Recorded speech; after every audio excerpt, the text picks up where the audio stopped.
All right, we're live right now, and it's been a minute, and it's not the day that it was supposed to happen, which was Monday. As you guys know, Mondays are the day of the live. Been doing it later on at nighttime. If you know what I've been up to, there we go. There's that list I was looking for earlier. If you guys have been keeping up with me, and if I've mentioned it on the channel, which I don't even know if I have, I was in New York, and I did mention it, because I was going to talk about meeting with Mitzi. Unfortunately, a series of circumstances did not play out where we were able to meet, but that's all right because even though it's a little bit disappointing, it's okay because everything is working out in our favor. Tried to go live on the laptop, got myself locked out of the Mystic account there because I forgot the password, so I have to do all that resetting. So the laptop was the only place I could use this. So bear with me on sound again, windows open, fans running. Because we're going to do this. We're going to smoke one of my favorite cigars, the Sweet Jane, and it's somewhat humidified. What's up, Gary? What's up, Eric? How you guys doing? Welcome in, brothers. In here to knock out this live. Got a smaller cigar because I'm going to move quickly through this because I can't keep putting off videos. I'm putting off a ton of videos. If you got questions, drop them in the comments or things you want to talk about. I have actually mapped out what I want to do, and then I'll talk about real quick what I want to do with the channel going forward. Like I said, this is something I haven't gotten around to, but I do want to start reading Neville on TikTok and here going live at the same time, or trying to move it more towards TikTok because I could actually play Neville's audio in the background without getting flagged or demonetized or striked or anything like that. So that's another upcoming thing I want to work on. I still haven't gotten around to doing that. What do you call it? Affirmation tape. But I've had a lot going on in my personal life. All good stuff, of course, but it's struggle to balance things at the moment with a day job and then a commute of an hour there, hour back. That's 10 hours out of my day gone, plus a minimum of like what do you call it? I got to do at least an hour, hour and a half at the gym, then coming back. That's another 45 minutes. So, I mean, like 13 hours gone. I only sleep for like 4 to 5 hours. Brings up there's only like 4 hours to get as much Mystic stuff in as I can, plus other things and errands and stuff like that. So it's been difficult for me to keep up. And then on the weekends, I'm not going to lie, I've been chilling, hanging out with SP and kind of shirking my responsibilities. So with that being said, we're going to move forward. We're going to light up the cigar in a second. I was just watching Joe Dispenza because I'm like, okay, I don't got nothing really. It's like I feel like I've talked about everything there is to talk about in manifesting, but I know people like me to repeat things, so I'll make videos on the same topics, but try to spice them up, try to add little skits to them, making things for TikTok that are motivational, funny, and that's entertaining, which while still conveying a message. I'm trying to get all that stuff going. What else did I want to talk about?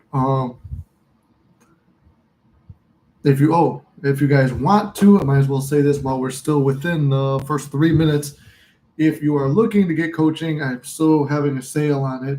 I don't want to sound like everyone's like, oh, I'm just selling coaching, but I usually have coaching for $150 an hour. For the holidays, I dropped it down to $100 as my gratitude for you guys and pushing me forward to where I am now and giving me something where I feel like I'm adding value and it could be a good career for me for the upcoming time. So to thank you guys for that, yes, there will be.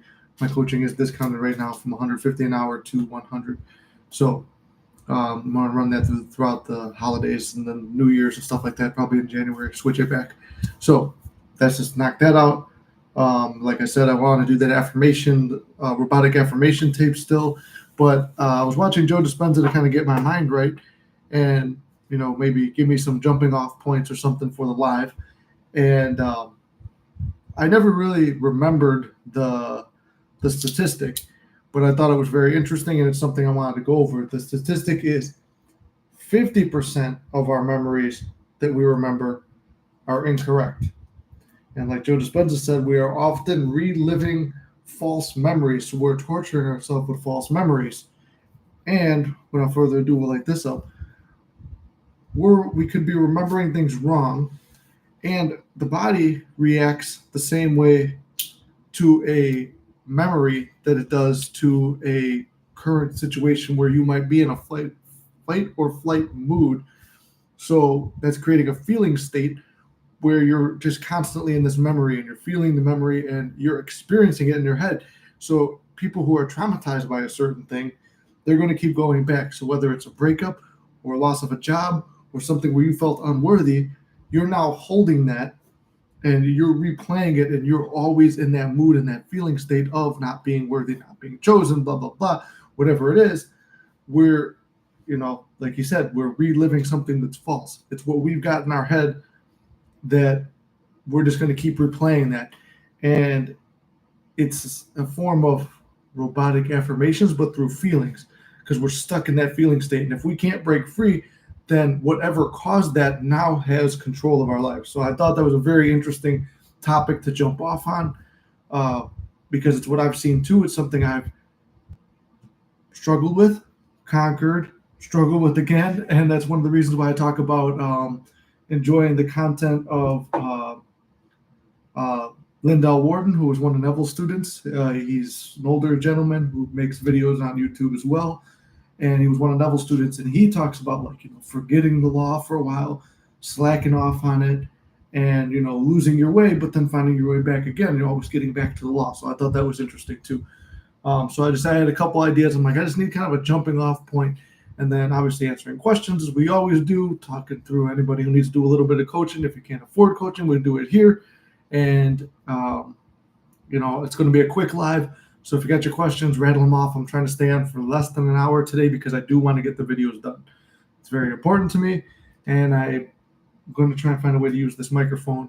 No, actually, you know what? I got the lavalier mic now, so we're going to use the lavalier mic to go forward from there. So let me light up the cigar, and then we'll continue talking about the stuff Joe Dispenza said, because I really liked that idea and that jumping off and relating it to what I've experienced too.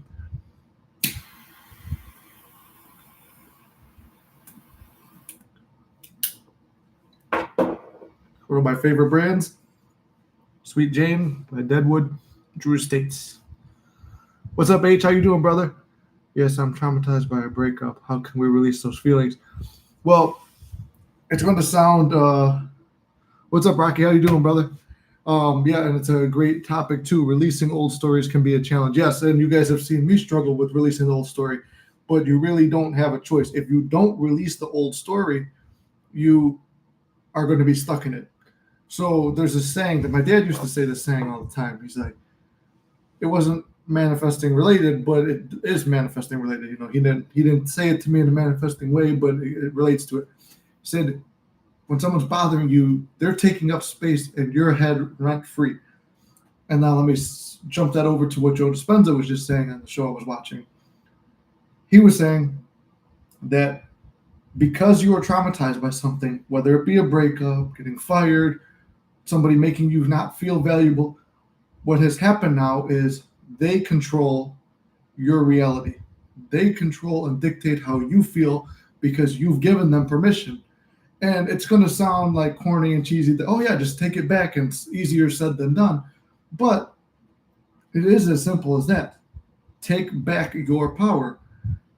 And it is not something about being even with that person or that situation or being vindictive or anything like that. It is just simply, I choose not to be hurt by this anymore.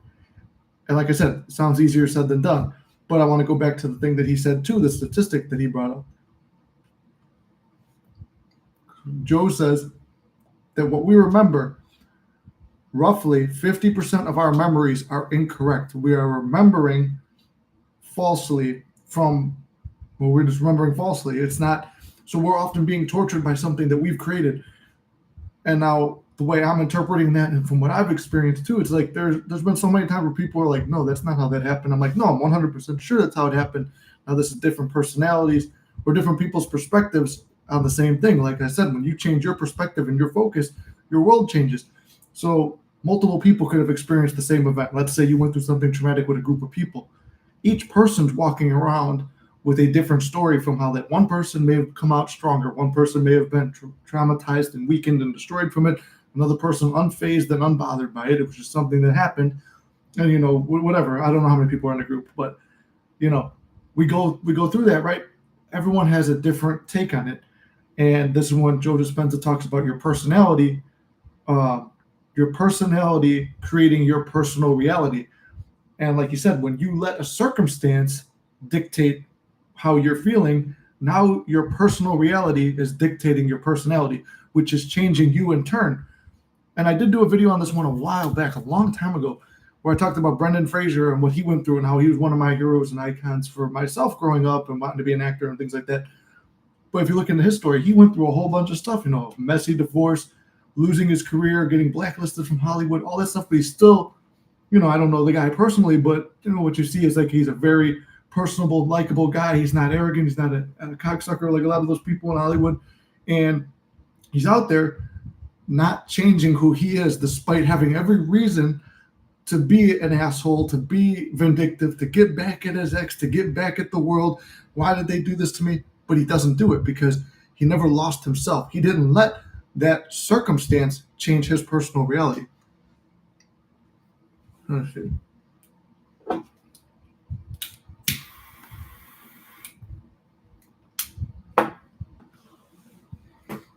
Why do you think some people make such a big impact on your life that you just can't stop thinking about them? Been a while, but I still think about SP/my ex. I would say, and I'm. Hold on. I'm getting a phone call and it's shutting down the live. I don't like how this syncs up. All right, could you guys hear me? For some reason, my phone is linked to the computer. Let me know in the chat if you hear me. The phone call just jumped in, and all right. I got to figure out how to disconnect that. But if you guys hear me, let me know. That just because it shut us down. Lost my train of thought. Been a while. Still thinking about my SP. Sorry, I lost my train of thought on that. Okay, sounds like could be a major. That could be a manifesting success story that I just received right now. Let me go. Okay. Oh yeah, I'll tell you from my personal experience about why certain people have such an impact in your life. Let's go. I'm gonna give you 2 examples. My best friend, why he had such an impact on my life. And it's going to go into your personality and your personal reality type talk still too. We're going to stay on topic of that, I guess. So in my circumstances and personal reality, I was going through something when I met him. I was working a job I didn't like. I felt controlled. I felt like my parents forced me into something I didn't want to be part of. I was depressed, miserable. I had those dark thoughts where I'm just checking out the game. I didn't want to be around anymore. And I do remember looking for this was like before I even knew law of assumption, but I was just like, let me find something to be grateful about, trying to stay positive, going through a day of like, all right, I'm positive, this is good, and then slapped in the face, bad job, this, that, like treated like shit at work. When you work in the trades, it's like, hey, bitch boy, do this. Hey, fucking bitch, do this. And like, someone who is trying to build up a high self-concept, but has kind of checked my life. And then you're getting treated like that at work. And then you can't fucking put hands on somebody because you're a civilized society. You can't fucking break someone's jaw, even though they're talking to you like a fucking piece of shit. You can't deal with things in a way that you want to deal with them. And you're just being put down by life. My best friend, and there's a weird set of circumstances, and you guys saw he was in the live the one time. I'm carrying this case of water because it was one of my jobs as the bitch boy, whatever. You go get the water, you bring it back to the shop and shit like that. So this fucking water is so heavy, I dropped my keys and like the little key fob, the skin ass shit like breaks, falls, and then the security guard comes out and I'm like, what the fuck? And he's like, hey, you trying to be all friendly? I'm like, what the fuck, dude? Whatever. Yeah, he goes, can I fix these for you? I'm like, go ahead, fix them. Just give me the one I need to get to where I gotta go. Do that, come back and start bullshitting with the security guard. He's a real friendly guy. Winds up, he has similar interest and wants to make films. He talked about buying the C100 camera to make short films. That became my best friend, who sold me the camera later on. When I went more into my filmmaking journey, we learned together, and it was a horrible time in my life, but it felt like right place, right time. He was there for me when I needed it, and I was reaching out, I was praying, meditating, visualizing, whatever. I didn't know manifesting really that well at that point, but I was looking, and wouldn't it be wonderful if, and trying to get something from the world that would help me have a reason to stay around. And then it gave me one. And through him, it unlocked the possibility of doors that I was able to go through to attempt and take a stab at my dreams and stuff like that. Then time goes on, those don't work out. Failed SP stuff, then learning more about manifesting, feeling like I'm not good at it. And then I kind of get back into that state of mind again at another point in my life. And at that point, that's when SP entered my life. And it was something accidental, wasn't planned, but it was just kind of like I said, I'm focusing on me, but I had this little thought that maybe someone else is going to come in, but I want to save myself. But almost like through that focusing on me and actually trying to make a difference, the universe, God, whatever it is, subconscious put SP in my path and brought her around. And she became an impact in my life. And like you said, what makes them so special? It is because it's our personality and our personal reality. We've now, and I always say, the way when you change the way you look at things, the things you look at change. We're looking at those things as the things that changed. But really, think about where your mindset was at the time. Mine was in a horrible, horrible place, but I was attempting to crawl out of it. And something that was just being used as a rung to pull you out, you put all that as, this is the thing that gets me out. It's not the thing that gets you out. It's just a rung to help pull you up, that your subconscious or God or the universe, whatever you want to call it, that higher power has brought down right there for you to climb your way out of hell. You're putting all your weight on that one rung. That rung is just as important, and you're going to pull that ladder up with you, and you're going to keep all that stuff with you later on. You don't have to forget about it. You don't have to forget about that person, but you can't put all your weight as, I can't be happy unless this. Like for me, it was a thought I had for a while too. Like, yeah, he's my best friend. We talk every day or almost every day. But it's like there was a thought in my head for a while. I can't be a filmmaker unless he's able to work with me, but his life was going on this path and mine was going on that. We couldn't work together. So it's like, I can't do anything without him. Well, what did I have to do? I had to learn to realize, okay, we can still be friends and we can still work together and we can still do stuff here and there, but I have to do this. And same thing with SP. It's like, you're on this path, I'm on this path, but I have to do what I have to do. It's like, you can't be the sole purpose of my life. That SP can't be, a friend can't be, your family can't be. You have to be the sole purpose of your life. And through that, you're able to help them, to bring them along, to work with them. But it's, people have an impact on your life. If everyone's you pushed out, you have pushed out a version of yourself that you needed to help pull you out of a certain place. That's my personal belief on it. And, that's what I've experienced. And I would say that that's my answer to that.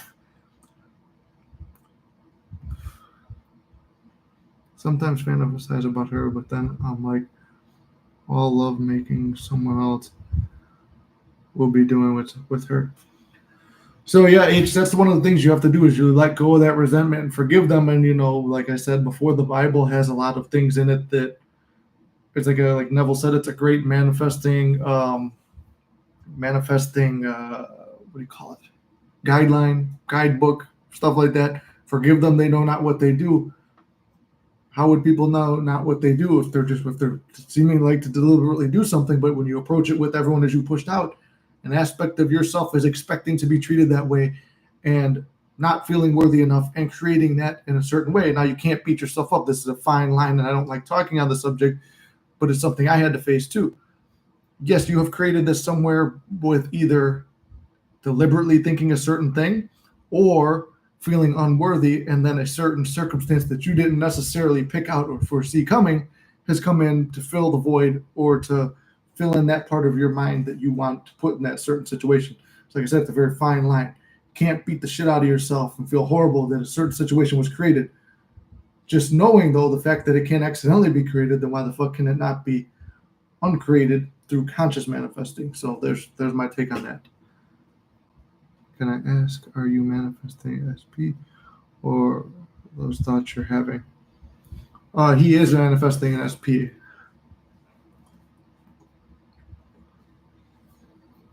Now, this is something else I wanted to address.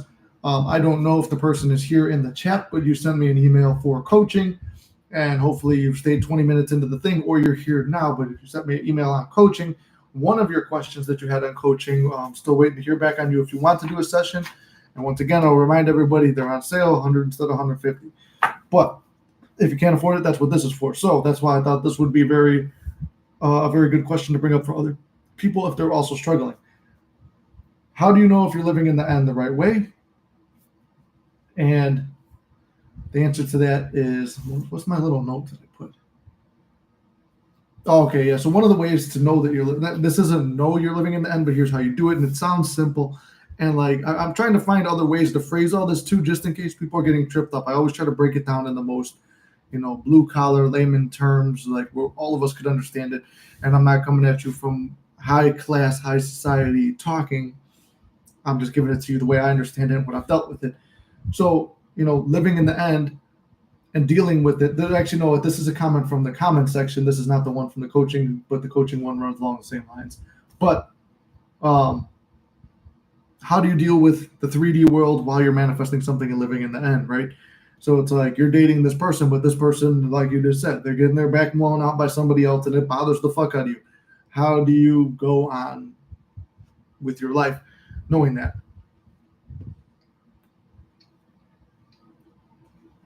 Here's how you know I'm on a roll. It's like a quick cigar and I'm struggling with it. So you don't go around telling people like, oh yeah, that's my girlfriend right over there. And then they're like, what the fuck's going on? Because you don't believe it. You're just saying things. There's another thing too. We don't want to just be out here saying things because it's going to make us believe it by telling the whole world. I mean, you can lie and trick the whole world, but you can't trick your own self and your own subconscious. I mean, you can do, let me rephrase it. You can trick your own subconscious and stuff like that. And you can do it with repetitively saying something, which is affirmations and doing the work. But you don't want to be out here consistently like lying to people and stuff like that and saying like, oh yeah, that's my girlfriend right there. She's banging that guy, but I'm about to manifest her and she's going to be mine anyway. But, you address it as people want to bring it up. If somebody brings it up to you like, hey, what's the deal with you guys? If you were together and you're not together now, just say, hey, you know what? Don't worry about it, Yeah, or even like I said, I've told people straight up, I'm like, oh, we're not together right now. She's fucking somebody else right now. And like I've been through that situation where it's like I'm not going to go around telling something that's not true in the current 3D reality or the reality I'm in at that moment. But what can I control? Because I can't control that. I can't control the 3D stuff there. I can't control the arguments I'm having with SP. I can't control any of this outside stuff. What I can't control is what's in between these two things right here. My brain and my mind, I can control that. So I'm going to focus on what I can't control. So I'm going to go in, and it's like, if anything, you're having a conversation with someone and it turns a way that you don't want to hear it, go back, play it in your mind, redo it, instant revision, move on. You might not believe it, but okay, boom, you just did that. That's something you did to combat that situation. When you're going to sleep every night, the most impactful time, you're going to sleep with that SP laying in your bed. That's it. I mean, it's my favorite method. It's one I learned from Elmer, and I've talked about this before, and it's what has worked for me. You go to sleep as if it's already done because your conscious and subconscious are meeting at that time, just like when you're waking up. And it's another thing that I put down this too, the importance of waking up. That is when you are remembering who you are, where you stand in the world. Your programming is coming back in. So when you lie to it every morning, you're conditioning it. So it's like, okay, waking up every morning, I'm thankful for this. I use gratitude because it's the easiest way for me to change things in my mind when I'm waking up. Because if you're grateful for something, you obviously already have it. So like I said, I'm grateful for everything I know I have and then slip in stuff I don't have, knowing that it's not there, but I keep doing it again and again and again. Before you know it, it pops up in the reality.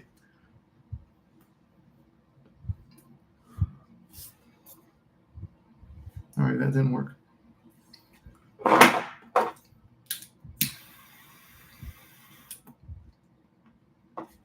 Let me know if you guys are still with me and you're seeing where I'm going with this stuff. I feel like this is birds before land. My friend has been getting contact from exes out of nowhere. I'm manifesting a few things, including SP. Exactly. So this is kind of goes along the thing where I said, like, back in one of my first videos, we go to angel numbers, we go to signs, birds before land. Birds before land is whatever you want it to be. A sign that it's coming is whatever you want it to be. Whenever you decide, like, reality is what you decide it is. Your perspective of things changes things. So you're seeing stuff like that. It's like, man, it's getting so close to my reality. It's heating up. Everyone close to me. I mean, if he's me pushed out, then he's experiencing that. Then that's an aspect of me experiencing it. If I desire SP, then SP desires me because she's just me pushed out. And it's like, it will come to a time like, my SP wants to come on a live and do a live and talk about everything we went through and what she was feeling on her side. And I try to explain the manifesting, and it's like, she gets it, she doesn't get it. And, I would tell her, like, hey, remember when I said, well, no, she doesn't remember, but I mean, I was telling her, I'm like, there's a video I did where it's like, I was thinking about this and manifesting this specific thing and like using my memory technique, which is another thing I want to go into too. Otherwise, we're going to do it more through a video. But it's like, okay, I'm remembering a certain thing because like your brain can't tell the difference between the memory, current reality, or the future. It can't tell time, but it can experience putting you in a state when you're experiencing something. So I was like, okay, remember I was like, she doesn't remember, but the point is, I'm telling her what I did. It's like, okay, so I'm remembering a certain thing.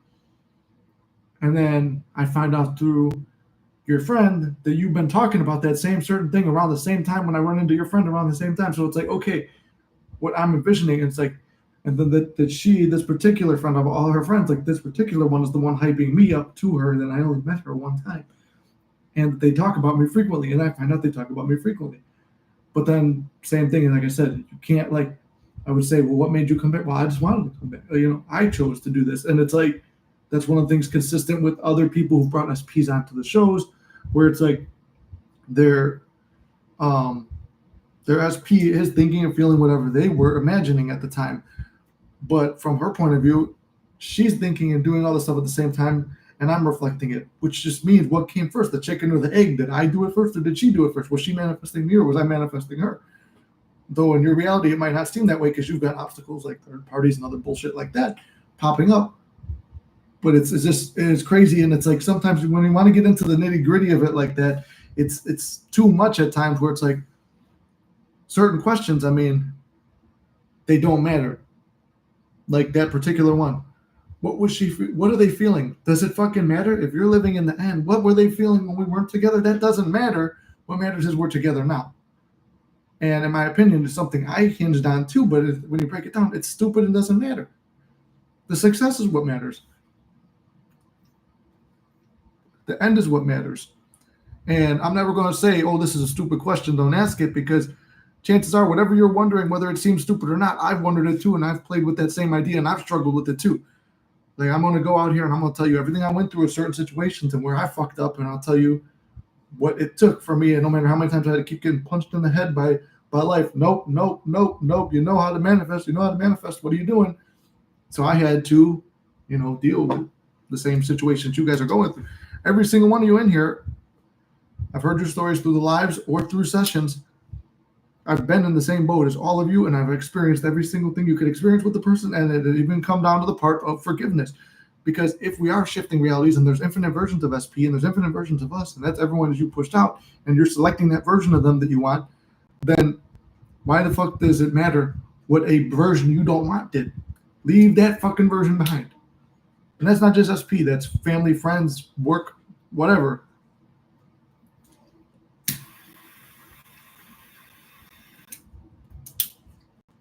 All right. Coaching brought up in his thing. How do you know when, for example, you feel you're already dating SP even though you don't have SP? When you feel rich and you're not afraid to spend money, even if you've got no money and you think about spending money and it doesn't scare you. Not saying you have to go out and spend the money, but not going out there and, I'm like saying, like something's expensive and you want to buy it. Let's say you want to buy your dream car, but you don't got the money for it. But oftentimes the thought of it will scare you and heart will sink a little, stomach will sink, get a little depressed, slouch forward because like I can't afford it because I don't have that money. When you think, yeah, I could have it right now. Just I don't got no time. I'm so busy bringing in all this money. I got no time to go pick up the car. Or I already got the car. Yeah, it's cool. I love having that car, or love having this certain thing, or I love having SP. But I'm thinking of that I already have it. I'm thinking from, not of. Like this is the thing Neville stresses. There's a difference of thinking of and a difference of thinking from. When you're thinking from something, what is something that I could think from right now? I'm thinking, first thing pops in my head, I'm holding this car right now. there was a time where, first starting out smoking cigars, it's like you got to go to a store to get it. They're kind of expensive. You're young. You're like, I don't know, we got the money for that. Or it's like, or even this, it's like, because I'm saying I got 2 humidors full of cigars. But at the same time, here's something else. I wanted my own place. Well, before I got this, I started thinking from how would it feel if I had one. It started out thinking of, because you always start out thinking of, it's like, here's something I would like. Wouldn't that be great if I had this certain thing, right? So I'm thinking of it, but you want to shift that more from. So it's like, if I had it, like, how do I feel now that, think about something you have now. For me, okay, now I've got my own place. How do I feel? It feels natural. It's nice if I think about it. This is nice. Nice to have my own place. Nice to not hear the floorboards squeaking above me because my parents are walking back and forth while I'm trying to record videos. It's nice that I could do this in here. It's nice that I could put whatever food I want in the fridge.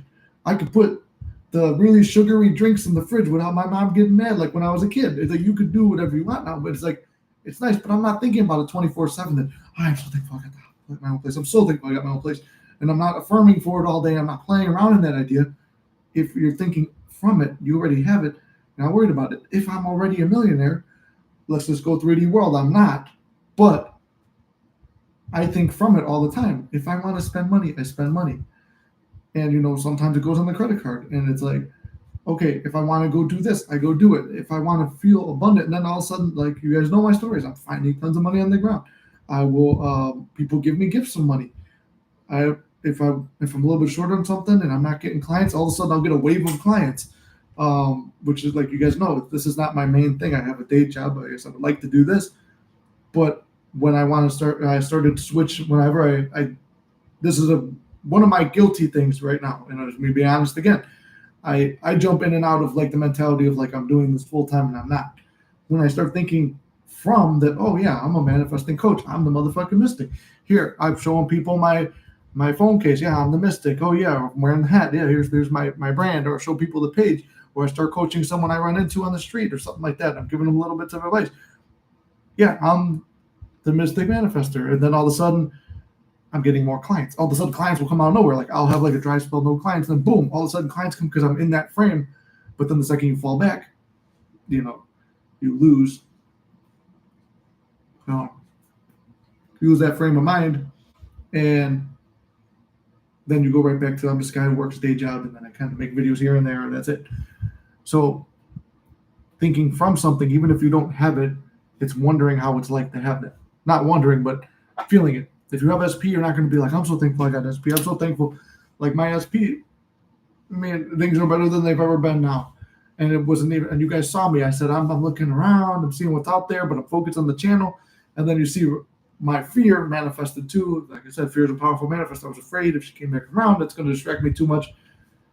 And I have to purposely break away. I have to leave her house some nights to come back here because I need to get shit done here for this house, for the channel, for my goals. I got to hit the gym. I still have to go do that tonight. I got to prep my meals. I pay someone, but put them all in organize them and stuff.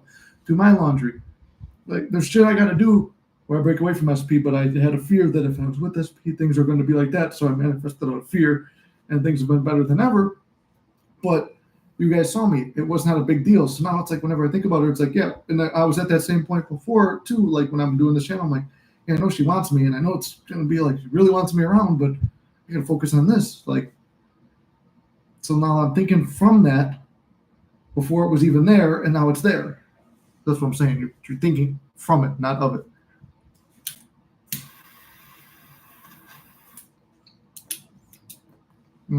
Let's see.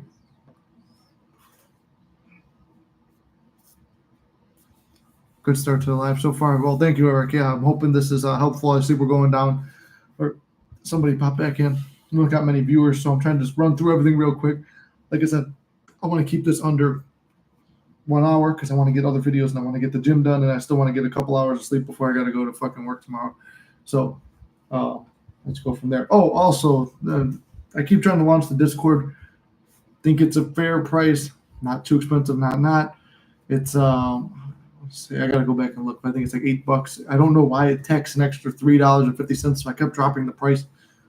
So hopefully that works out. You guys let me know once I launch it. I just want to run some final tests, have some other people subscribe before I actually launch it out to the public. All you guys.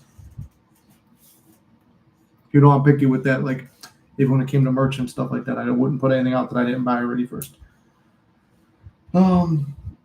Just because you have a thought doesn't mean it's true. Oh, that's So that's the same thing, kind of like we were talking about. That was like another thing I put a note on with Joe Dispenza. So, like I said, most of the memories are false. Not everything is true. And then he also said this too. Like I said, I was just put something on manifesting related because sometimes be careful what you consume. Whatever you're watching is what you're experiencing. So when you watch too much of the news, I know me and a client just talked about this the other day. People who are so inundated with the news, they're really going to be experiencing everything that the news talks about. They're going to see it everywhere. So I just try to stay in manifesting content, not watching it because I need to learn, just watching it to keep hearing and reminding myself of what I already know. How is Ink doing? She's doing good. I talked to her probably 2-3 days ago. Having a lot of success with a lot of things coming all rolling in now out of stuff that she manifested. And it's like, well, do I still want this? And it's like kind of one of those things where her self concept is going up, and she's still working on self concept, but had a lot of family stuff going on. Nothing bad. It was all positive. Everything worked out. I mean, we all set our intentions for her the other day, and everything she was experiencing then wound up working out. And I should text her tomorrow probably. So good reminder. But she's also been busy too because she was visualizing and working on a TikTok channel blowing up, and she's got a pretty successful TikTok channel, and she's found a new hobby, which is she does cemetery walks, and I believe she talked about that in the last live where I guess it's not ghost hunting, but it's like she goes to the cemeteries with the spirit box and then picks up what the spirits are saying and stuff like that. It's very cool, very interesting. I used to watch this stuff when I was younger. Completely forgot about it until she started doing it. And I've watched a couple of her lives, but I've just been so busy. I've barely been on TikTok myself, other than scrolling through for BS and all that. I need to be doing it for just editing up Mystic content. So yeah, long and short, she's doing good. Living the end. What we watch, I just said that. What we watch. How do you know when your subconscious is impressed? Went over that. Personal reality is created by personality. Yeah. Then this is another thing that Joe said that was very interesting too, was everyone and everything that you see and experience has an emotion already connected to it. So it exists because you have already formed an attachment, or not an attachment, but a emotional connection or bond with it. So even though I don't see something for maybe many years, next time it pops up, I already have an assumption of it, unless I'm changing my thoughts on it. Because and this goes back to that guy I was talking about earlier, Lindell Warden, Neville's student. What he said was, do you have the power to change your next thought? Yeah, then why not imagine it a loving thought and a good thought, which is very true. We often don't. We go right to the worst case scenario. And, I see the chat today. We in the chat, we've got no ladies tonight. So as men, I'd like to specialize this more on our side. Being a man, one of the things is you want to be prepared. You want to be ready for anything, protect the women, protect the children. You got that mentality. So you're looking often for the worst case so you could prepare for it and be ready for it. But whatever you made ready for, I mean, there's a Bible parable about that. I don't know if it's a parable story, whatever it is. But like the point of the story was, they said, dig the trenches. There was no rain. There was a drought, but everyone needed water. So dig the trenches. It's like, why dig trenches if there's no rain coming? To dig the trenches, then the rain comes. So whatever you're preparing for is on its way. So that's kind of like a negative thing when you prepare for trouble, expect trouble because you're prepared for it. It goes into the Tao Te Ching as well, which means the way of is ancient Chinese text written by Lao Tzu. And one of the things he said was, those who fear thieves will be robbed the most. Those who carry the most weapons will get in the most fights. So whatever you're basically, it's like a very very ancient manifesting guideline actually back then. So it was cool. I've read that one a ton of times because you can listen to the audiobook by Wayne Dwyer on YouTube for free in like an hour. It's a short read. And then the last point I wrote down too that I wanted to talk about was another thing that Joe was talking about too, is you can't wait for a mystical moment to happen. before you experience it. Like, in other words, we're experiencing everything we want now, which is living in the end, thinking from it, experiencing it now. Go in your imagination and have what you want now, and you'll have it then. Oh my God, I finally caught the live. Yeah, there you go. Yeah, and we still got about 20 minutes left on it too. So whatever questions you got, and we're 40 minutes in, so I've covered a lot of ground. No, there's about 20 minutes left. I was going to stay on for about an hour, 45 minutes to an hour, so it's either 5 minutes or 20 minutes, depending. But yeah, I'm all over the place on my scheduling. I talked about that. I referenced that I want to get this Discord up and running. I mean, it's already essentially done. I just want to make sure when I launch it that you guys are able to get onto it, that the price isn't too high. I think I chose a fair price. I remind everyone that the coaching is discounted from $150 an hour to $100 an hour for the holidays. I talked about I watched some Joe Dispenza stuff to get some ideas for some videos and a topic on here. I've got my list of things I want to talk about. At least leave some of it to surprise, but there's really nothing else to surprise because I feel like I've made a video on every manifesting topic there is. But I do read the comments, I do read my emails, and I do read what you guys write here, and I do take into consideration things to do videos on. So if you guys have videos, ideas, or you need some coaching right now, we got 19 minutes. So, I mean, I got the rest of the cigar. And there's my manifest app. I am magnetic for holiday joy. I guess it's holiday themed. In this case, this is sort of related to manifestation. But I was thinking, do you think people manifest things that aren't good for them? That's a good question.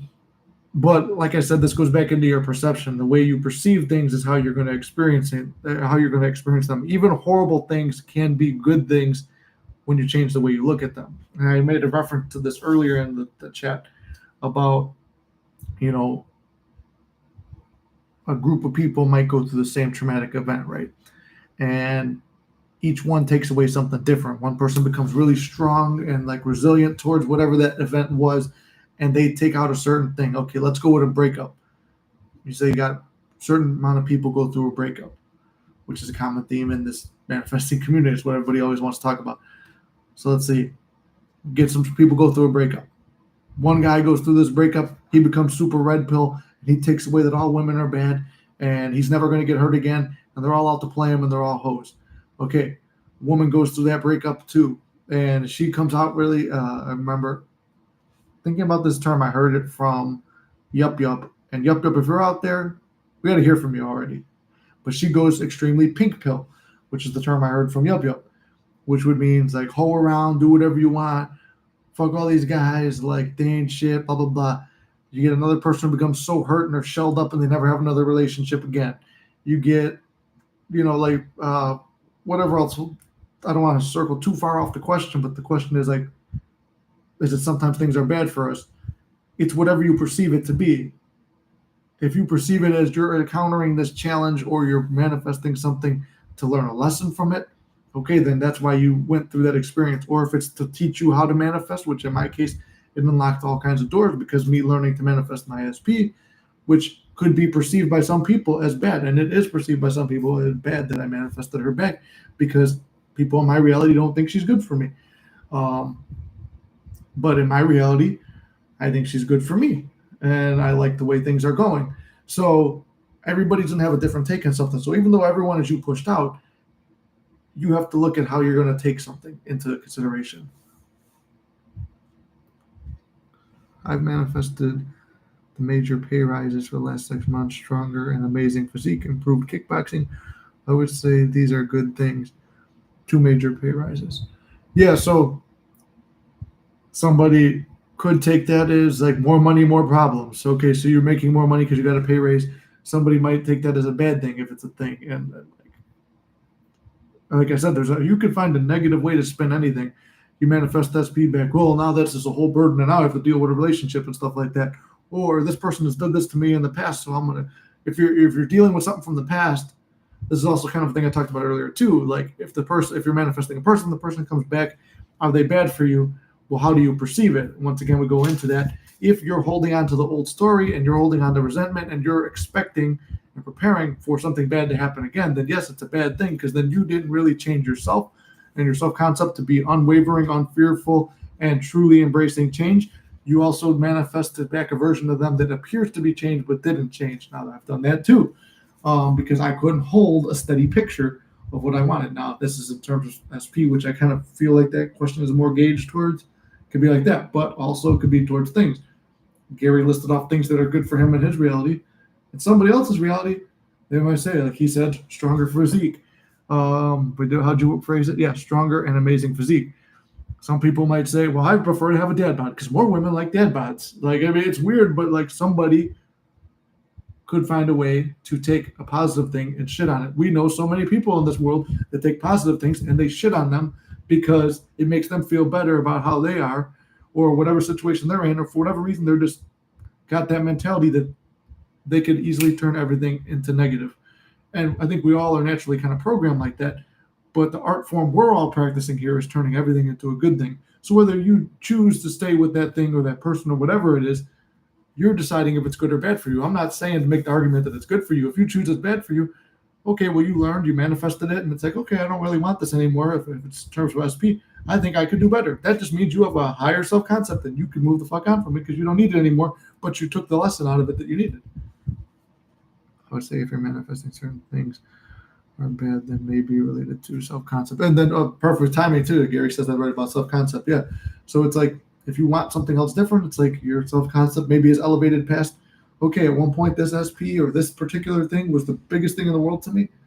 I can live without it because I know like I can take care of myself. I can take care of what I need to take care of. I would prefer something like this or somebody like this. And now all of a sudden you're manifesting that.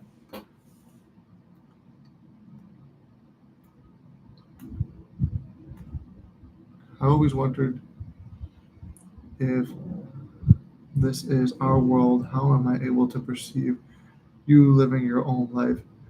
It's kind of a dumb question, I know. Well, first of all, like I would say, and it's cliche, but there's no dumb questions. There's no dumb questions. Like I don't want anyone to be better than me in my world. No, so I'll tell you my perception of it, and it's not a dumb question. But like I said earlier, like before you came in here, that there's no reason to question some of the things. It's like because then we're moving all into theory now. Like it is, we know manifesting techniques that provide results. There's certain things I don't think we're going to fully understand until we pass on. And there's things we may be misperceiving, but because we perceive them a certain way and have a belief in that, then it does play out that particular way. Let me go to Lindell Warden's message. Like I said, I've referenced him a few times now. I like his videos. He was a student of Neville, if you missed that part. And he's an older gentleman, and he's still around, and he makes videos on YouTube as well. He said from him, he goes, it is my job to be the messenger that you sent yourself with the message. So in your world, you sent me to perceive that you're perceiving me preaching the message. I became a coach because I tried to avoid becoming a coach. It was like, I didn't really want to do it. I kept making little promises with myself or God or whatever. I was like, because I was praying to God. It's like, okay, if I get this feedback, then I'll make a channel. I'm like, okay, if she leaves me, then I'll make a channel. If she leaves me, and it's like preparing for and expecting things to go bad, and then they do. And then all my circumstances led me to being a coach. Simultaneously, that lines up with your reality. You were looking for the message or maybe needing someone to tell you a certain thing, and then it leads you to me doing this and trying to catch the lives and stuff like that. And then all of a sudden the message you need to hear would be here. So it's one of those things where you don't need the answer to that question. It's almost like asking, how is the manifestation going to happen, or how? It's not a dumb question. It's an interesting question. It's something to think about, but it doesn't have to be answered because our main concern is what is our end result. Everything reflects you, so how you perceive yourself is how it's reflected back to you. And exactly, Gary, there too, it's the world is a mirror. And like we said, if there's infinite versions of us, infinite versions of the earth, infinite versions of each other, we're experiencing the versions of people we expect to experience.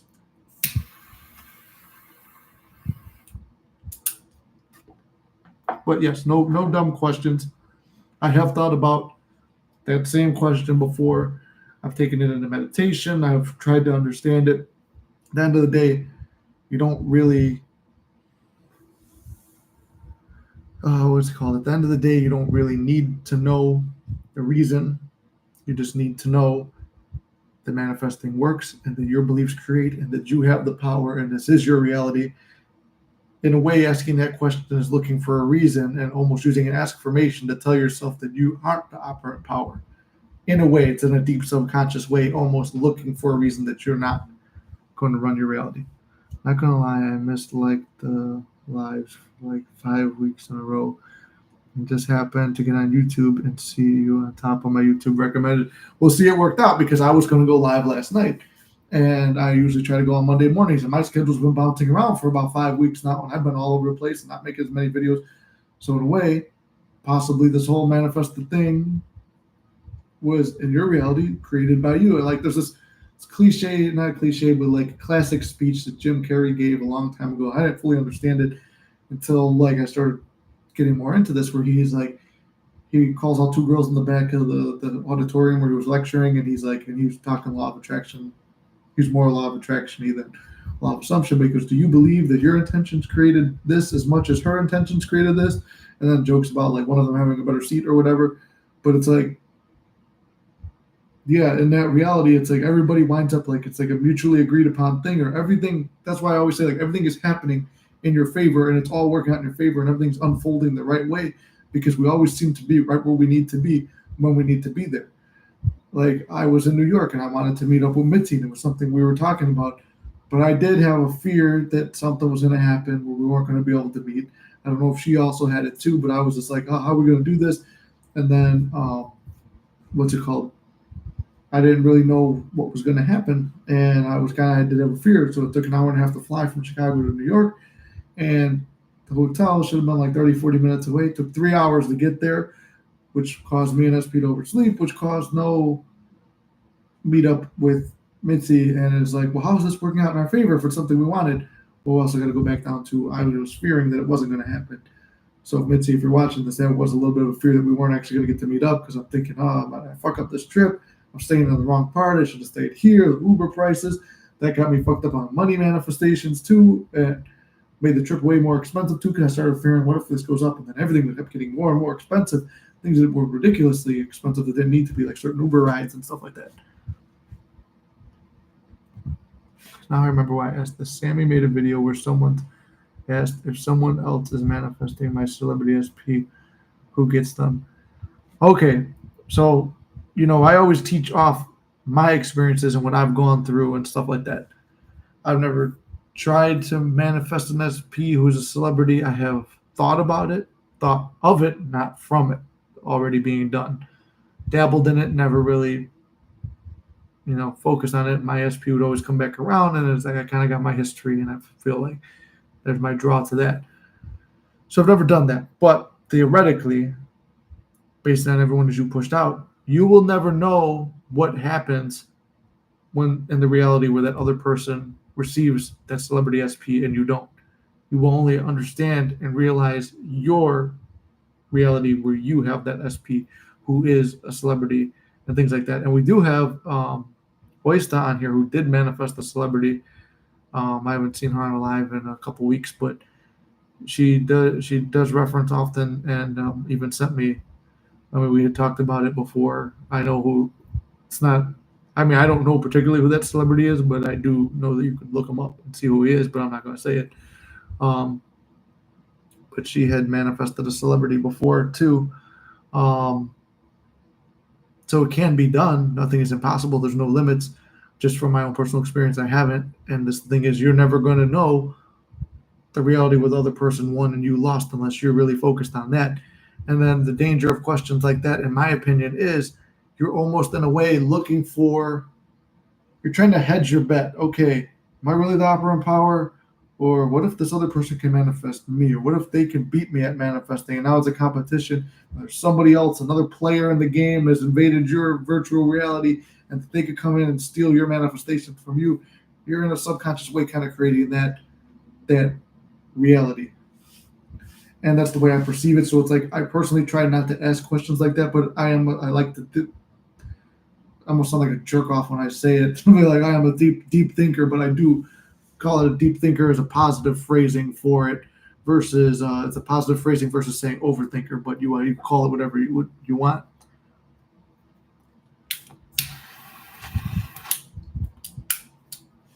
this is such a relief to hear because I had a whole crisis about that. And I just kept repeating myself, my reality is the greatest possible. My reality is the greatest possibility to exist because I used to care about, is this happening in others? Yeah, there's no point to question it. It's like all you're doing is creating a crisis that doesn't need to be created. You're creating that self turmoil reality. You're going into a reality where it's like, well, now there's the more you're looking for a crisis and the more you're playing with the idea and coming from and thinking from crises will pop up. Another person comes to that celebrity crush because you were in a crisis mode, and then that will create a 3D crisis for you because you were playing with 3D crisis in your imagination.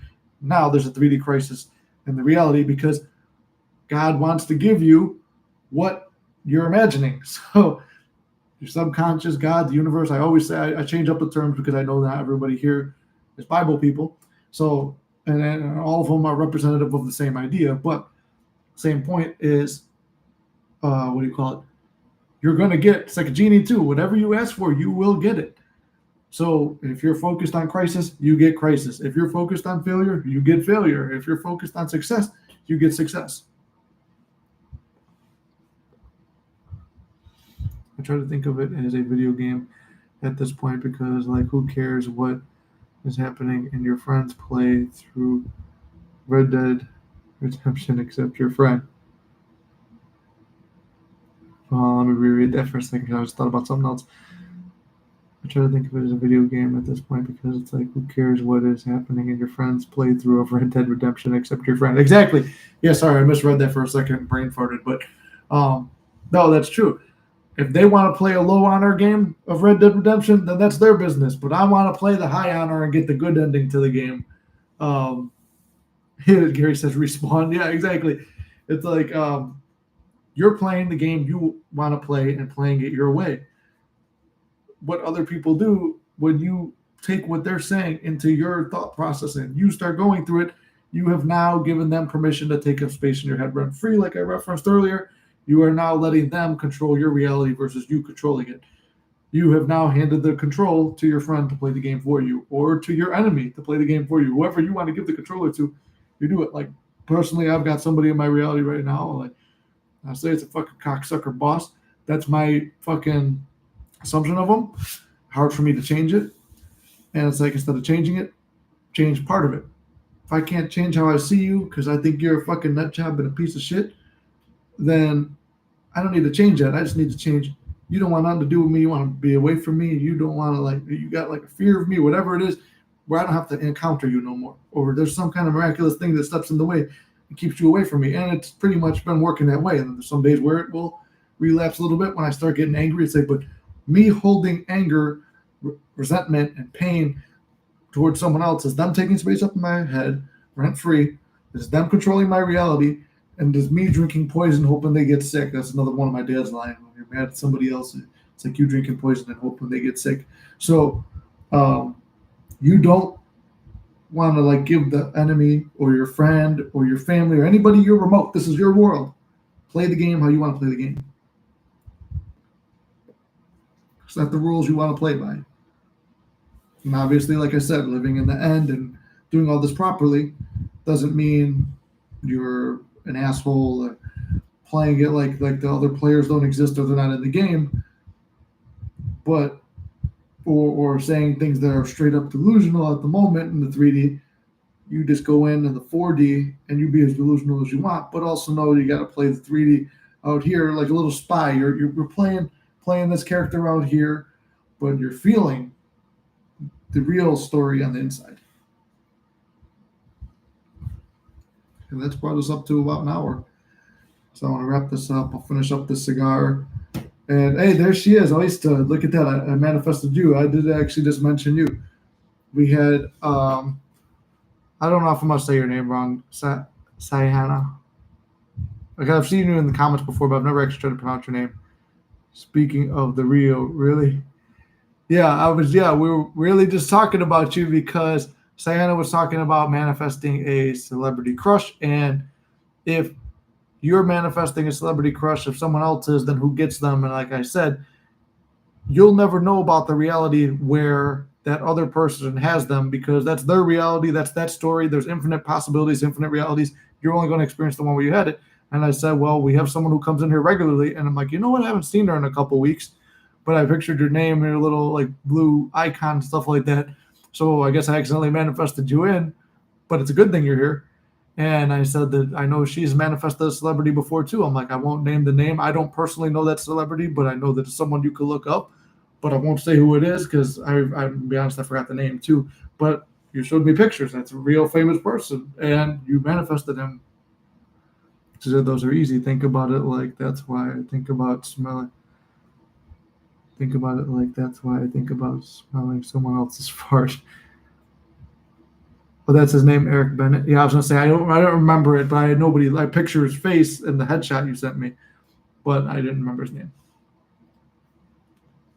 I want to understand it correctly, but do you mean to react? Do you mean react by going into the 4D? No, no.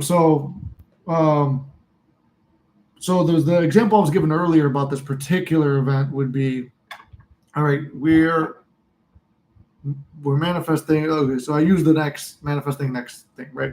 You go through a breakup or whatever, but you could use it in the celebrity one too. You're not with the celebrity. You don't want to go around telling people, oh yeah, my boyfriend is, and then we'll use Eric's name. Well, my boyfriend is Eric, and then it's like, okay, one, people in reality know that you don't know that person yet. And I'm saying yet because that's a positive thinking attitude. But okay, so you don't know this particular person yet. If it's a celebrity, you've never had any interaction with them. People, and you're like, you don't go around telling people, oh yeah, we're dating. Yeah, well, we went on this date. That's stuff you play internally. It's like if people ask, oh, well, why are you single? Are you seeing anyone? It's like, I might be, but none of your business right now. Like, let's change the subject. You spin it off the subject. You don't talk about it. You don't give power to it. And you don't think about people bringing it up to you too much, because the more you think about people bringing it up to you, the more you're going to experience people bringing it up to you. So just don't think about it that much. If it does get brought up, it's like, yeah, working on something, don't worry about it. I prefer not to talk about it. No, I don't talk about dreams before they come true or whatever. However you want to phrase it, but you just go about your 3D. It's like, go to your parties, visit your family, visit your friends, do whatever you want to do, enjoy your life, live your life, but you're not obsessing over that particular SP.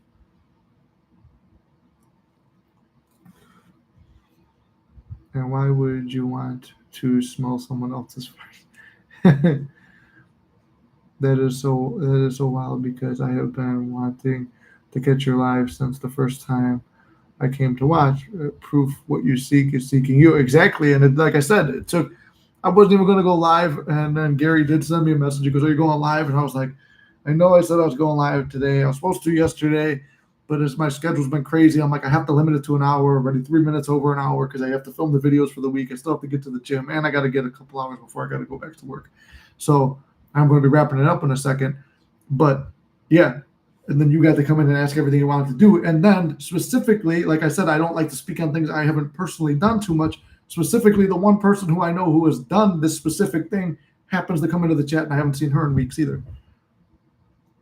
The fact of thinking about who else is like trying to know what their food tastes like to them and waste of time, it's impossible. He's right. Don't discuss it with anyone else. Exactly. So don't discuss it with anyone else.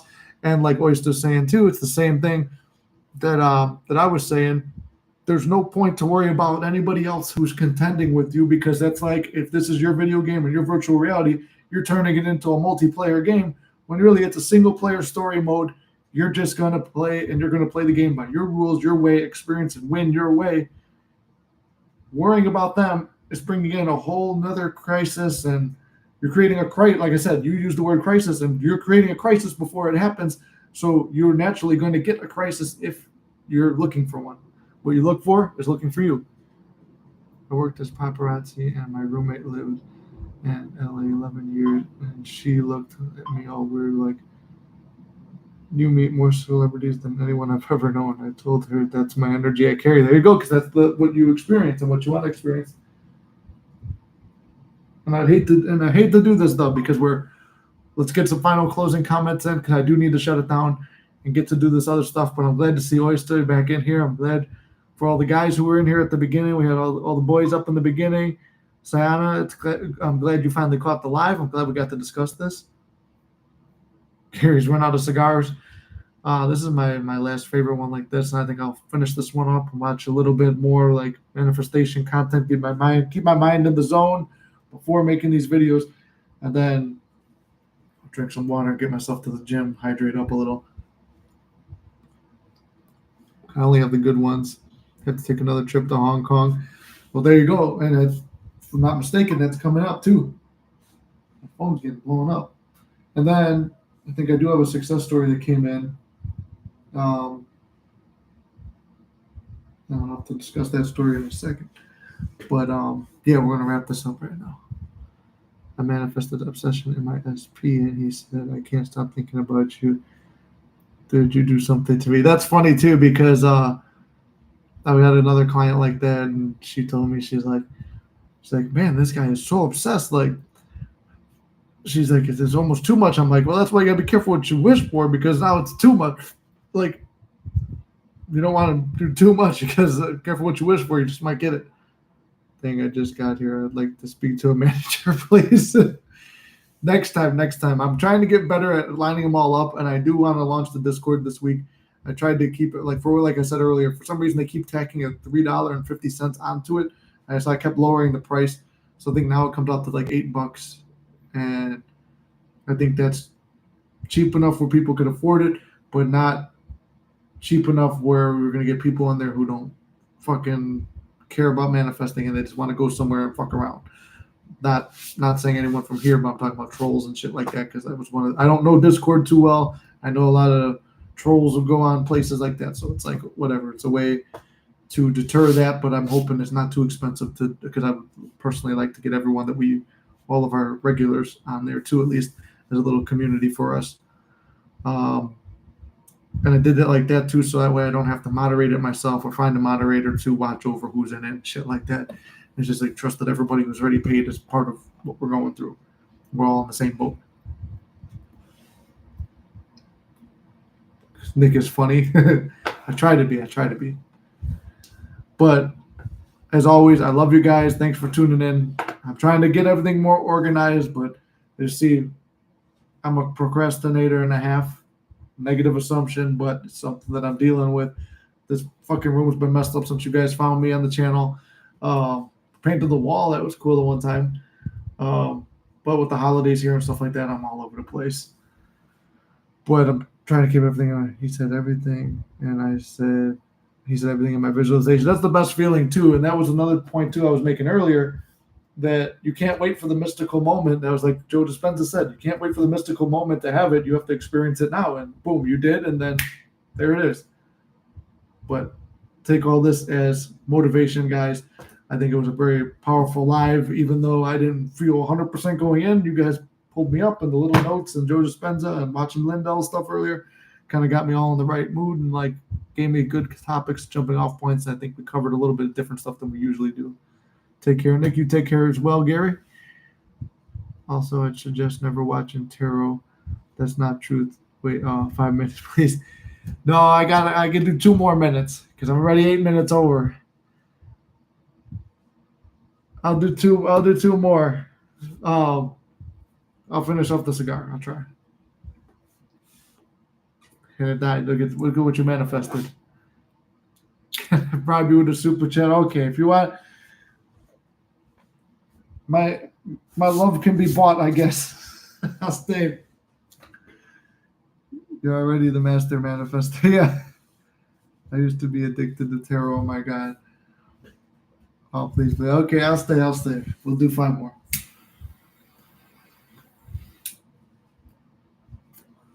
We'll do 5 more, however long this takes. Yes, let's hear the success. You always have some good success. And we'll do 5 more. I'll finish the cigar here. Then I'll take my little break, and then I'll do the videos. And then I'll head up the gym. So let's hear the success. Always there is a success. This is why I always say the live is never 1 hour. It's never 45 minutes. You guys always talk me into staying. All right, let's see. A success story incoming. That's one of my other things I want to do too. Start posting more of the success stories. Like I always say, there's no big or small. I try to put stuff that people want to hear about, but I think all the manifestations are worthy of hearing. Just like I talked about the one when I was in New York, I kept saying I'm going to find a large amount of money at the airport. Me and SB are at the airport. She takes a bin. I hand her another bin to put. This is at the TSA check. I take my bin now and I put some other stuff in it. Go to grab another. There's a wallet. And there's a guy right next to, like, right in front of SP. I'm like, hey, bro, is this your wallet? Which makes no sense because it's like 5 bins down. But I thought maybe it flipped out or something. I'm like, hey, is this your wallet? I see a large stack of cash. Like it was a money clip on there built into the wallet. I'm like, oh, shit, that's a lot of money. And I asked the guy behind me, I'm like, yo, bro, is this yours? There's no. And the TSA guy's like, is this yours? I'm like, hey, none of ours. So he picks it up, takes it. I would have returned it anyway. If it's got an ID, there's my ethics. I'm not going to take something with an ID on it. I'll return it. But then I'm like, no, because the chips get expensive. I'm like, I'm going to manifest a large sum of money before I go. Well, walking with SP down the street in New York, it's like me and her. There's like a guy right in front of her and a girl right next to him. So like they're walking over here. We're walking right here. There's these tables along the side over here. There's a couple a little bit in front of us walking this way. And in front of me and her, it's like it feels like something like exploded and like dropped and clanked. And I'm like, what the fuck? We both kind of stepped back and you see cards everywhere. And it's a money clip with a huge stack of money on it and a bunch of cards everywhere. And I'm like, what the fuck? I'm like, I look, and the other guy and this girl, they kind of see it. Like she didn't see it, but he saw it. I'm like, is this your wallet, bro? He's like, no. Is that yours? I'm like, no. And then there's a guy. There was actually someone behind us too. I'm like, we look back, is it yours? And he's like, no. He walks past us. And the guy in front of me, I'm like, hey, bro, hey, over here. And then he's turns around, he's like all scared. I'm like, hey, no, did you drop your wallet? He's like, no. Keeps walking. I'm like, what the fuck? And at this point, SP is picking it up, and the other couple right here stopped. And she looks at the ID on it, and there's a kid over here going like this. And then I turned around to see the people walking by there, and I missed this part, but I guess she asked him, she said, hey, what's your name? And then he says his name, and his ID matched, so she gave it to him. So it wasn't just being given away. But I was like, man, that's 2 times we found 2 large sums of money, but they're IDs. We're good, honorable people. We return them. We don't really need the money like that. But it was something I was doing, but I was not specific. This is why I want to do this in the video, being specific about what you want.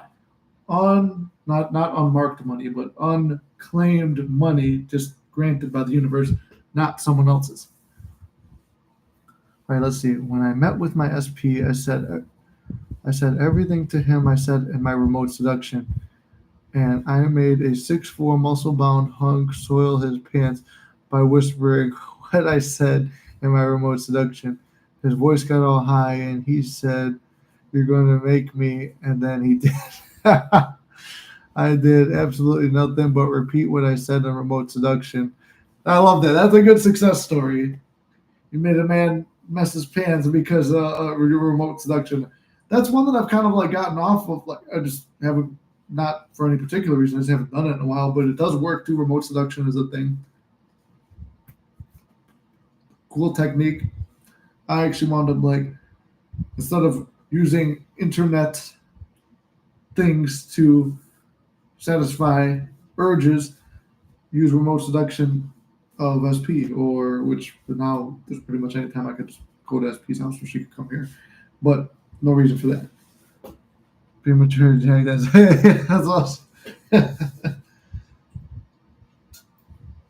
See, you get stories like this, and it's very hard to question the law, but we all go through moments of questioning it. It's like there's certain things where it's like, come on, like I said, even in New York, I was like, well, I was supposed to meet with Mitzi. Everything was going to plan, but I said I had that fear something was going to pop up, and I wasn't sure, like, bringing SP around people from the channel, and then she wants to do a live too. SP wanted to do a live about the channel and stuff like that. So it was almost like there was a little bit of fear, and then of course it didn't play out the way I was expecting. And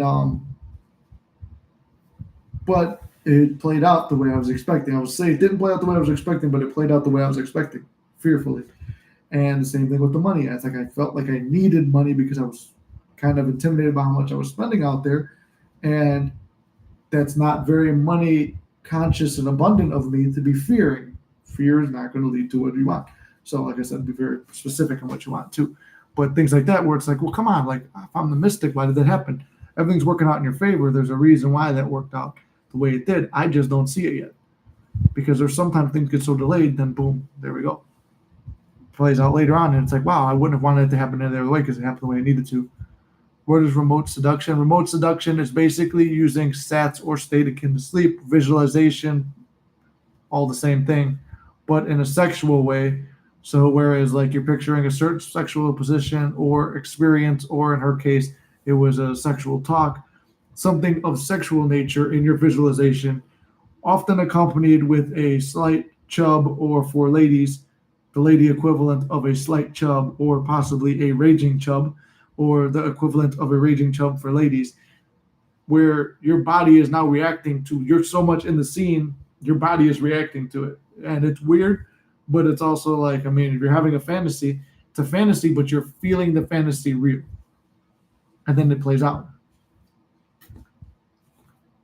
When you have inner conversation, that is sexual with your SP, but it reaches, that by thought transmission, yep. He was so embarrassed, he stood up and looked at me and started saying, nobody won. That's a random thing. You're like, hold on, I didn't script that. I didn't visualize that part. I recreated him. I'm human. I'm taking a breath because when I feel emotions, the old story comes up. That's the thing, yeah. Take a little break from it, step away from it for a little bit, because get too enthralled in it. I mean, you guys saw me. I fucked it up when I got too close and I kept thinking about it. Let it go. Let that version, what was it? Neville says, let the dead bury the dead. Kill off the story of the old man. Stay with the new. Things like that. Difficult to use that technique if you're in retention. Yeah, that's difficult too. I did it while in retention too, and it's like, that's very hard. You are in fucking stomach ache pain and blue balled up on a fucking Tuesday. I used to do it while stuck in traffic, and then when I get home, I'd be in a lot of pain. We go to the gym and you can't fucking put your legs together. You're so blue balled. Walk into the gym or back into your house like a fucking cowboy. Howdy, partner. I need to drain these balls. That's a Red Dead playthrough. How do you just forget the third party and have them disappear? Well, there's different techniques to get rid of the third party. One, like, whatever you give attention to and whatever you resist persists. Whatever you resist persists. Whatever you energize, whatever you realize, you energize. That's Reverend Ike's term. And, whatever you're focused on becomes part of reality. So what I did was, like I said, and it's actually the same ashtray I used to do it too, is this one. Wrote a letter forgiving myself, wrote a letter to the third party, wrote a letter to SP, wrote a letter to all that stuff, and forgave the whole situation, burned the letters, whatever. They blew away, all that shit. Doesn't have to be no magical thing. It was just something I did to forget, like, okay, you said it and you forget it. And it's like, but you might not have any confirmation of the third party being gone. You might even see and hear things about a third party still being there, but you don't give it attention because you have already done the work to remove it. You're just waiting. You ordered something on Amazon and you're waiting for the delivery, but feeling like you already have it. You order something and you already know you have it. It's like, oh, that's going to look great over here because I already got it. And it's like, I just got to take it out of the box. Or it's like, it's already there. It's done already.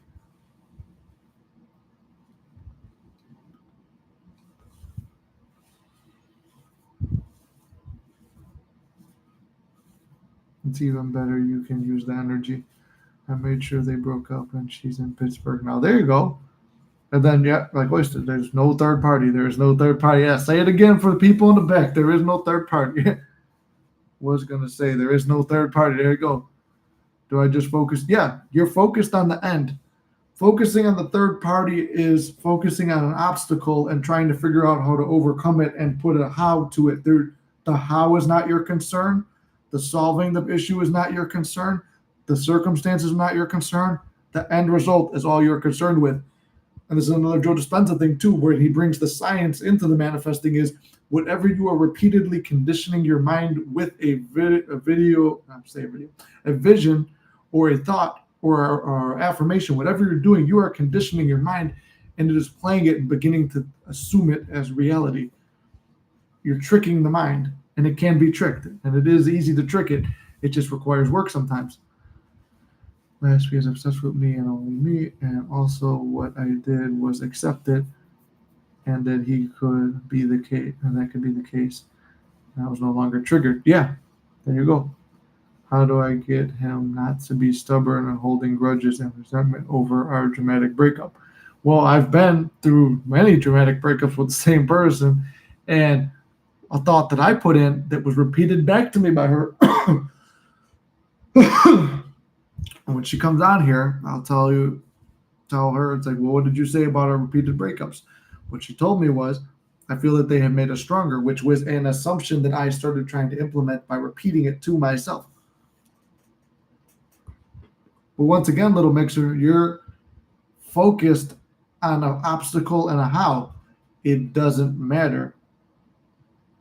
You could spend all day trying to figure it out, but if you do, it's like, wouldn't it be wonderful if the grudge was dropped? Okay, cool, then it's dropped. How does it feel if there is no grudges? How does the relationship feel without any of that? What's your Cash App? Hold on. I don't even remember it.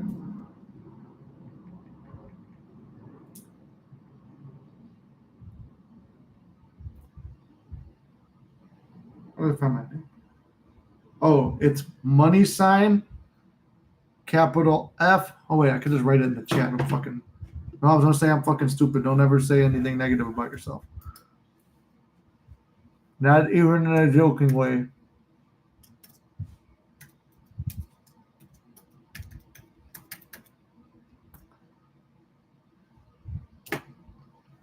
That's my Cash App. Listen, I am insert SP name. I've felt this way about anyone in my life. I can't get over me. Stop focusing on all of that. Exactly. Stop focusing on all the obstacles. Only focus on the positives. And only focus on what you want to experience. You are caught up in what you don't want to experience, and you're caught up on circumstances and obstacles. You are looking, and in turn, you are finding obstacles and more. Stop looking for them.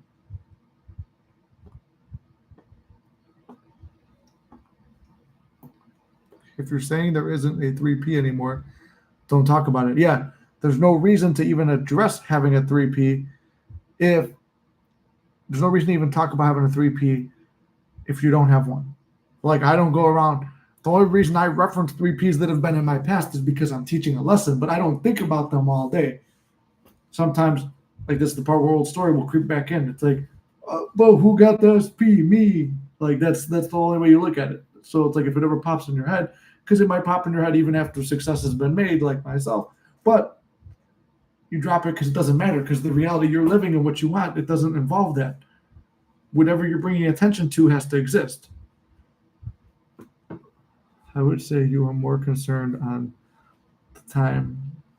The only two people are you and your SP. There is no one else. Exactly. So I just pretend in my head, even though the old story is dominant right now. Yeah, it's you do it in your head. You do your visualizing. You focus on what you want. You live in the end, and you experience only the beautiful, positive story, even if it feels like a lie.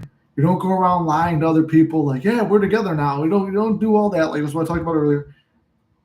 You feel what you want. And the more you play a scene, the more you play an affirmation, the more you go through it, the more you focus on that particular thing. It is conditioning your mind that that is your reality, and miracles start to happen. Nick knows my story was awful. I said it never happened, and when we got back together, he never mentioned it like it never happened. It doesn't exist. That's all fear. Who cares? There's only one of you. Who cares? Fuck them. They are a non-factor. Exactly. It's like, what do you call it? It's like Oyster said too. It's like Oyster was very persistent. She was like, in the best way, Oyster too. I'll say this. You were very hard-headed in the best way, that you were not going to be swayed, and boom, success. And then you always have a success story whenever you come in here, whether it's money or SP or something like that.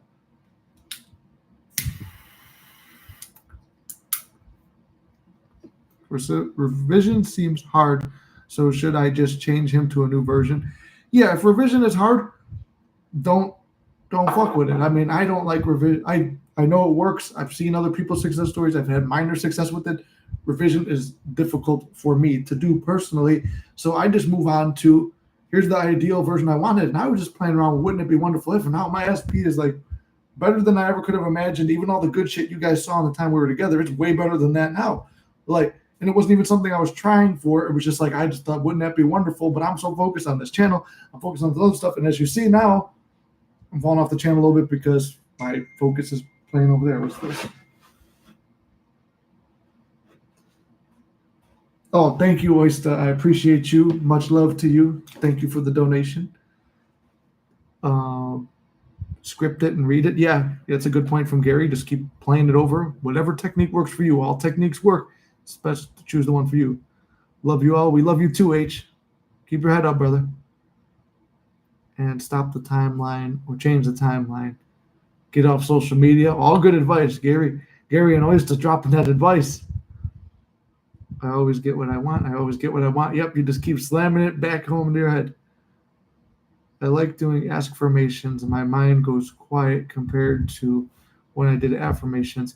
Well, yeah, and just make sure you keep asking positive things, because when you're asking questions like, what do you call it? Like, what do I do to get rid of third party? That means that's an affirmation for third party. So you just say, why am I so chosen? Why does the SP only focus on me? Why does SP only have eyes for me? And blah, blah, blah. You're using positive affirmations, but be careful with anything you ask. Like you guys even see me, I make self-deprecating jokes. It's coming from a comedic background. It's coming from the South Side of Chicago background, where we just fuck with each other and make fun of ourselves, and we do all that. But it's something I have to change. And it's difficult because it's like kind of already conditioned in. But you see me, I do it through live all the time. Stop myself. I do it in videos. Stop myself and redo it. And the reason I leave it in on the videos is because you need to see it. Negative thoughts do pop in, but you got to like control them.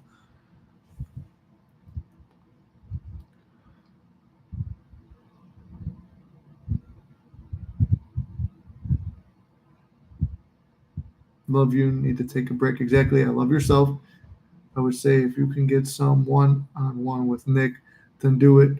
Yeah, and if you want, like, if you're really struggling and you need to do coaching, like I said earlier, like you came after this, but I did make an announcement that I'm doing for the holidays and up until the new year. Usually it costs $150 for an hour session.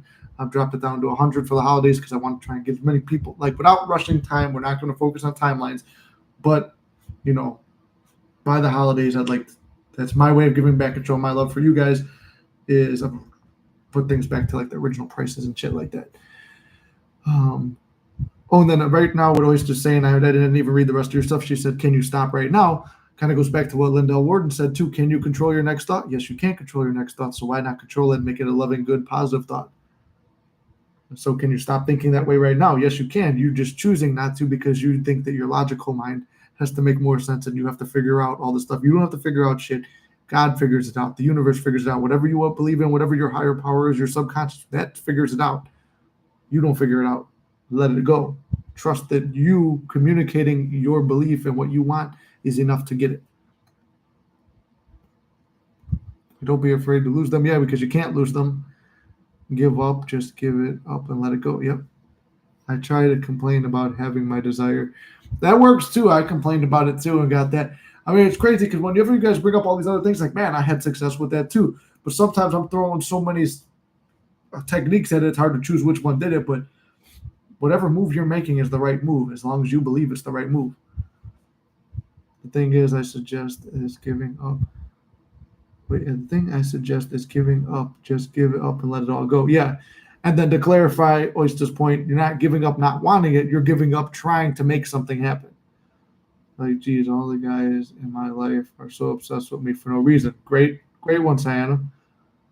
But be careful what you wish for. Because I had somebody wish for that, and it's like she's a little bit overwhelmed at the moment. But you have fear and anxiety, I can tell by the question, because I was there. Yep. I remember when Oyster was there, and then I've seen her go right through the roof. Nick, what kept you going when you saw no movement and your SP was with third party? How did you continue? Well, it wasn't easy.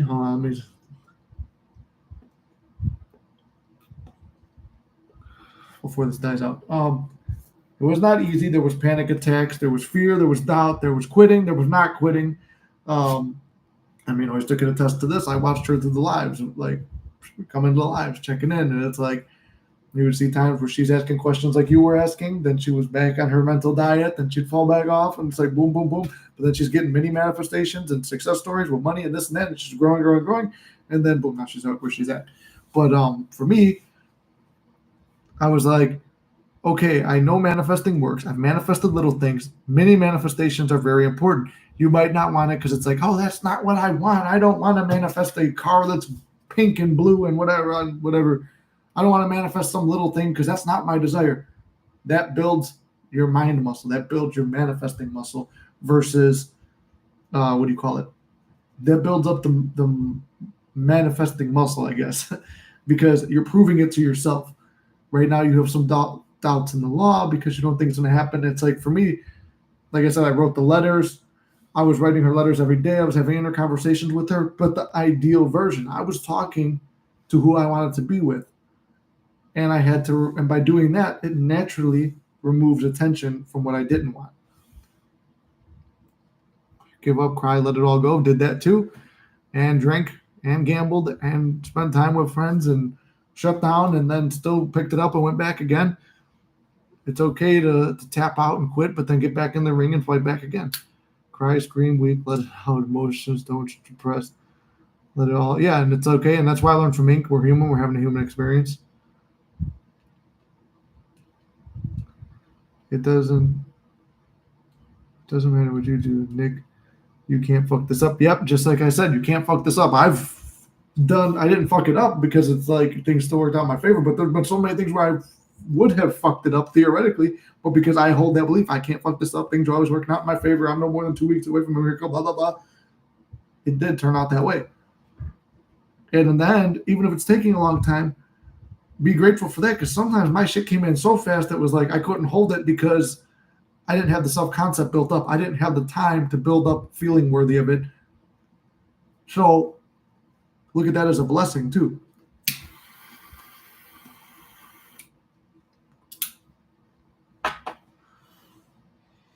Doesn't matter what you do, you always keep in mind. If you have fear that if you stop, you won't get them, then you need to stop. Yeah, don't stop fearing if you don't get them. You always get what you want. Exactly. I would say work on yourself and your self-concept. Look at manifesting and other things as well, money, car, career, etc. Yeah, exactly. Like Gary said too, and I've seen Gary with major movement too. And I'm not going to go into your personal story, but I've seen you with major movement, and you were in the same place where it was like I know you were struggling a little bit, but then boom, look, we had some sessions. You put in the work. You got in great shape. I mean, you're already in good shape, but you got in even better shape. You perfected your hobbies and your passions. You've moved up in your career, and all these other good things happened too. And all it did was just sharpen your manifesting muscle. The thing is, if you're manifesting out of fear, they show up with that. Get yourself feeling better. Remember, he's reflecting you. Exactly. Perfectly said, Gary. I said, every man I meet wants to marry me. And I got 25 marriage proposals. I didn't even know that story, Oyster. That's a good one. I do feel better when I'm doing self-concept. Exactly. That's the key. Self-concept is key. Because I manifested SP back with no, like they always say, oh, you need self-concept to manifest them back. No, you don't need the self-concept. But it's very, very hard to keep without self-concept because doubts and fears come back in. Now, in my opinion, I would say you're focusing all on him, focus on you. Great point, Gary. Yeah, I agree with you on that. I had a beautiful, sexy, wonderful man weep. Why don't you want me? See? Your outer reality will reflect your inner reality. True. He's a hunk, and I sat there like, I did this. I told him I just wanted to be his friend, and he drank a box of wine and started crying in front of me. Why don't you want me? And he's delicious. I promise you can't mess this up. It's true. I need to make the shirts again and put them back out there because it's very true. You can't fuck this up. Yes, I love doing self-concept way more. It becomes more fun, and it's more like, wow, I'm more excited to see the best version of myself than I am to see where this could turn out. And then in the end, it's not accidentally because you were aiming for it, but the other stuff just naturally happens when you're focused on you. It's like making a soup of all those emotions in a dirty pan. Just throw out the whole soup. That's why you should be continuing. I fully empathize with you. Here's the thing I used. You don't want that old relationship back. You actually want the person you had the drama with. You actually don't want the person you had the drama with. You want your dream desire and dream relationship exactly as to you are manifesting a better version of the same person. The better version is just looking like what you wanted. I really think you should consider one-on-one coaching. I appreciate the plug, Gary, but yeah, Gary has made a lot of major strides. He did coaching with me. If you can, of course. Yeah, and if you can't, then that's what this is.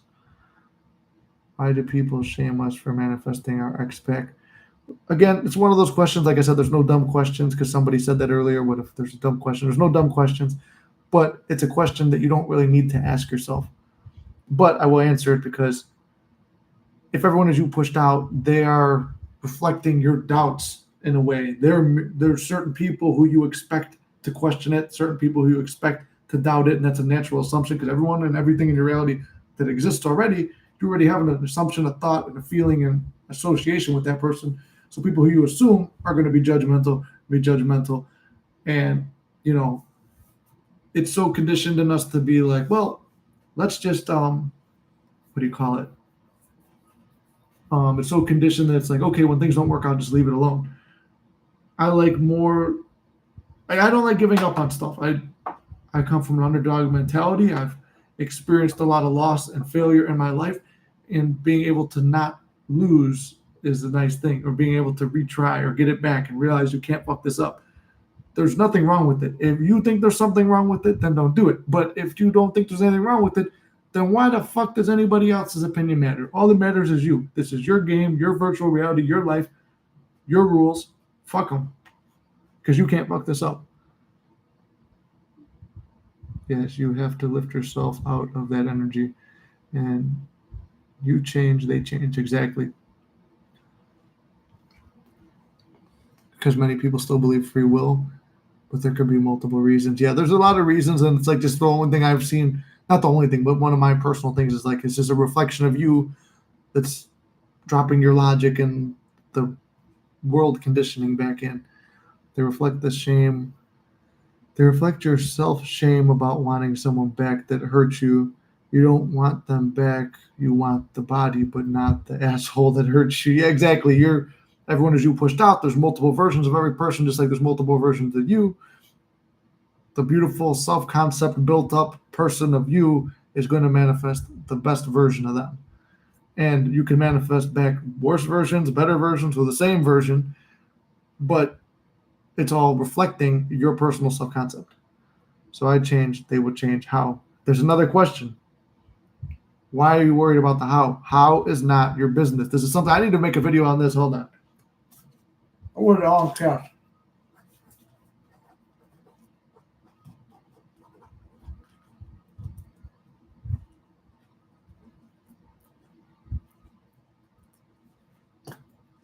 How is not your business. You do the work.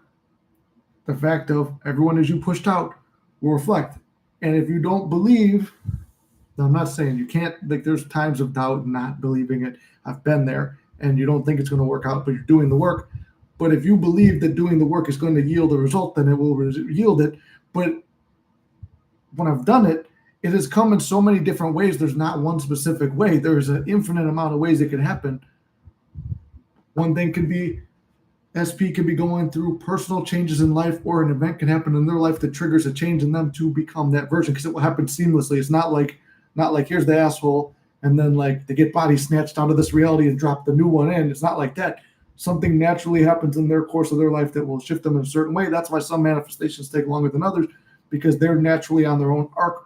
But it starts as soon as you pick what you want and stay consistent in what you want in that version. It will slowly transform. They don't exist anymore. You're changing your self-concept, the way you see yourself, and it's slowly reflected back. Yeah, and that's just the simplest way. Gary just breaks it down. Change the way you see yourself, change the way you expect. That will naturally change how you expect to be treated, and the perfect version of what you want. And then by letting them go, you just know they're going to show up the way they need to. Yeah, the better you feel, the more it happened. Okay, well, is a routine needed because I'm busy to affirm all day? You don't need to affirm all day, and you don't need a routine. It's nice to have a routine if you really need to break it in and you're really conditioned out of it and you really have no beliefs. But even me doing the sleep technique, which is my favorite one, and doing my gratitude and doing everything I say, there were days where I'd fall off. But I have SP. Things are good in my reality. I don't need to. The techniques are only designed to help you condition yourself to believe something. But if you have SP, you don't wake up every day like, I'm happy I have SP, I'm happy I have SP, SP, SP, SP. You don't sit there affirming all day once you already have it. But to trick yourself, to trick your subconscious, you do the techniques and you do that until it feels natural.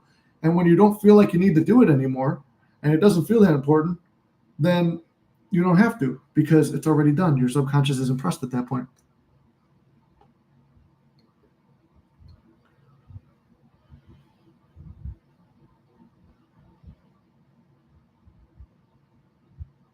Do you realize you're cuter that you were when you first started, Nick? You look younger and more hunky now.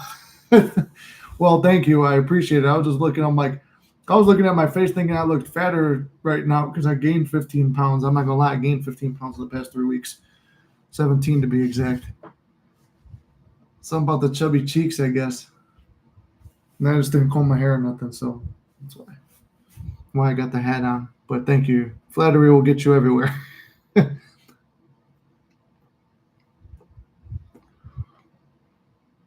When you wake up and before bed is a start. Good point, Gary. Your brain waves are in a state that have more access to the subconscious. Yes, sir. Actually, I know you're probably scared to stop affirming. Yep, but affirming is done in your head. Perfectly true as well. I've heard about this. The first 10 to 30 minutes you wake up. Exactly. That's a very powerful time because that's when I talked about this earlier in the live when Joe Dispenza stuff. You are conditioning, or not conditioning, your brain is remembering who you are in that time. And it is formulating your reality at that point. So that's when you lie to it. That's when you trick it. That's when you start doing the techniques. Like I like the gratitude one that I always talk about. Thankful for blah, blah, blah, blah, blah. All these positive things that I know are already in fact. Throw in a lie. Before your brain realizes that you just lied to it, throw in more things you know you had. That's why it's called stats. State akin to sleep. Yep. Have you all really removed your old story? For now, yes. In my reality, yeah, I have. But you guys saw me with a whole channel for a year claiming I did, thinking I did, feeling the feeling is the secret. Feeling mostly I did, but there was still a deep-seated fear. And the only person who actually saw that was Inked, who I talked to on a regular basis, where she was able to see it and identify it. Or that's the bonus of having a coach or a manifesting partner. They can see what you can't see. You're in the forest of manifesting, but you can't see. You're so lost in the trees of manifesting that you can't see the forest. So for me, yes, at this point, yes, but it has taken over 2 years for me to remove it. But I've had success without removing it. You don't need it. You don't need to remove the old story to have the success, but to maintain the success, you do. In my opinion, my experience, you do. Do a funeral for the asshole that hurt you. Imagine you meet his long lost twin with all the good memories of you. And I mean, yeah, it's a technique too. Something to help you change your mindset. Also, if you can and want, I would recommend watching some videos on quantum physics and the relation to the conscious thought. The good point too. I've been doing that as well. That is what I did. I call it the good twin. I like your style there, Oyster.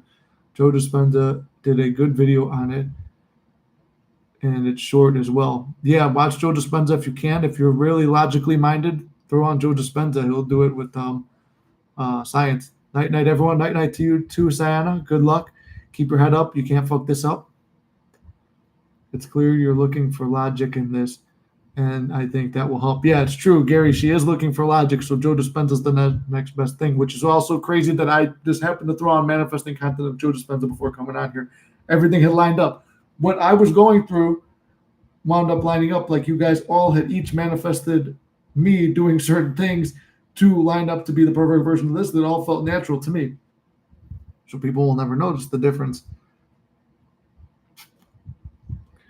I agree with that too. She's affirming all day out of fear because you feel like if you don't do it, you're going to lose them. It's like 1 a.m. The best part of the world. The best part of the world. What's the best part of the world? What do you mean the best part of the world? It's only 11:03 in Chicago. Chicago's not the best part of the world. It's cold as fucking balls over here.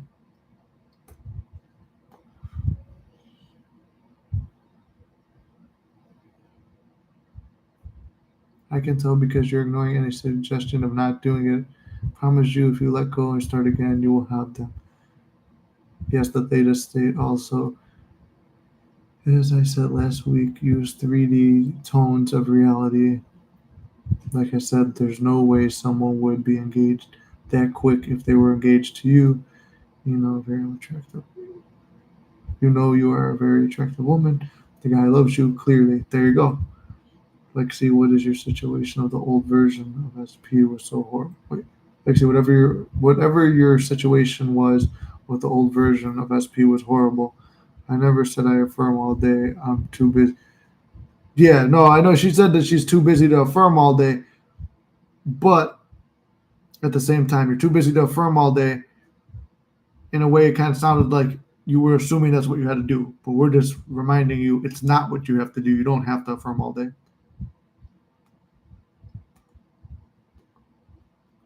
My old SP was horrible. You're washing the dishes. Affirm then. Yeah, affirm when you got time and when you feel like it, do it. You don't need to affirm all day. You need to feel that it's already done. Affirmations help you feel it's already done. Visualizations help you feel it's already done. Techniques help you feel it's already done, but you don't need to do them. There are certain people who could just jump into, oh, I already got this, and they got it. That's brazen impotence. That's knowing that you're the upper in power and not giving a fuck. Robotic affirming is good, but may not be sustainable. Yeah, because then it makes you sometimes feel like you're lying to yourself. And Neville talks about it too. It's vain repetition. It helps to let go of the hurt from the past. Long term, it's 5:03 in the UK. Damn, fucking Gary, you stay up all night, bro. Yeah, he said we're gonna have kids and everything. I affirmed he can't get it up for anyone but me. And he said, oh, that's a dangerous one. My SP must have said that for me because I had that problem too. So use it. Yeah, Gary's right. Use what you've already heard in your reality. He was proposing to me and begging for me so much in the beginning. Then use it. Yeah, there you go. I was about to say use it. Gary wrote that too. Implement those. Yeah. But you said self-concept. Little mixer, it's both.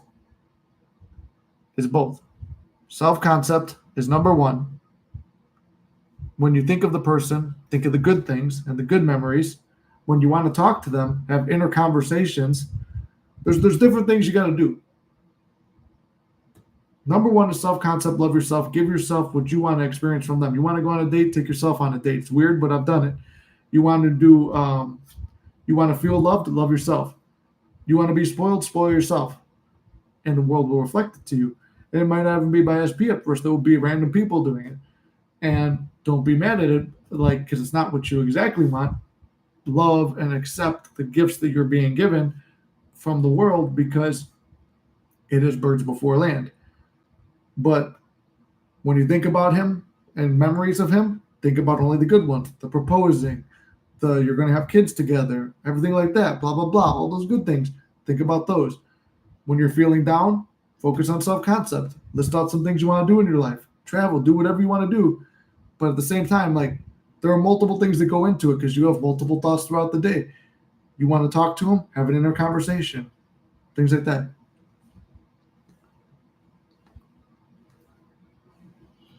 Write out a list of limiting beliefs, cross them out.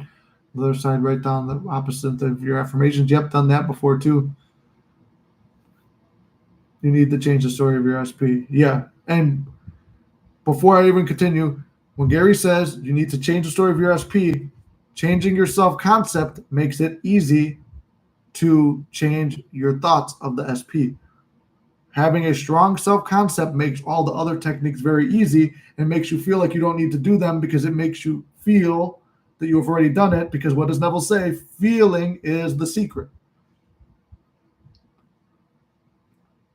When I affirmed out of fear, when I got him the first time, I was afraid I was going to lose him. Exactly. Been there, done that. What is like the fear coming from and the anxiety?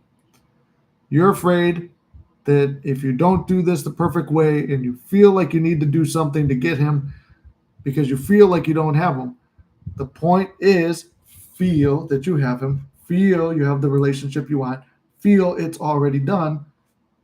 That way, you can't feel fear and anxiety if you feel that it's already the way it's supposed to be. Fear that it won't happen or it will take too long or that something else will come in. There's a million fears that could go into it, but you need to justify it with a million positive beliefs. The thought that you might not get it, I swear to you, you will get it. I printed out a picture of a guy on my mom's shitty laser printer.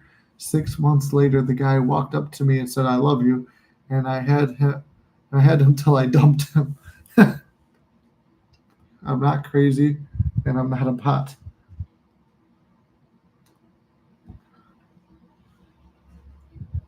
The live started a little slow, but it picked up massively. Now, yeah, it picked up right when I was on leave. Oyster know how to keep me on here. I think Oyster's one of the top people who's kept me in the lives way longer than I was supposed to. This is now a 2-hour live. I said I was getting off at under an hour. She manifested me staying on. You just have to get out of your own way. Yep. Okay, I will change my assumptions about him. The last thing he did say was I was out of his league. There you go. Use that to your advantage. And all the time that you're apart, he's just finding ways to become a better version of himself for you. Think about how you were when you met him. You didn't have any of this. Exactly. That was what I had to go back to. Now I'm back to where I was when I met my SP, but a better version of myself from then. I mean, Oyster just called it out too. Even though, like, my self-concept feels good and she's giving me compliments on how I looked, but consciously I know I'm fucking 15 pounds overweight right now and feeling fat as fuck, and I got a neck beard because I'm not lined up at the moment and my hair's looking all fucking crazy. But then she complimented me, reflecting that I have a very positive outlook on my appearance right now, even though logically it doesn't make sense for myself. I just stated in the chat all the things that suggest he wants you. Oh yeah, you just suggested all the positive things, so you need to use all that and tell it to yourself. Little mixer, stop, let it go, give into whatever rubbish you're afraid of. Personally, I think your situation is better than your belief. Yeah, personally, yeah, it sounds like you're in a very good thing. You're just perceiving it as a bad thing. Okay, it's not exactly what you want, and it may look bad, but there's a lot of positive. There's a lot of people who wish they were in the position and heard things you've heard. So use those to your advantage, because there's people who've manifested a lot more with a lot less than you have. You manifested me. Yeah, guys, it's your fear. Exactly.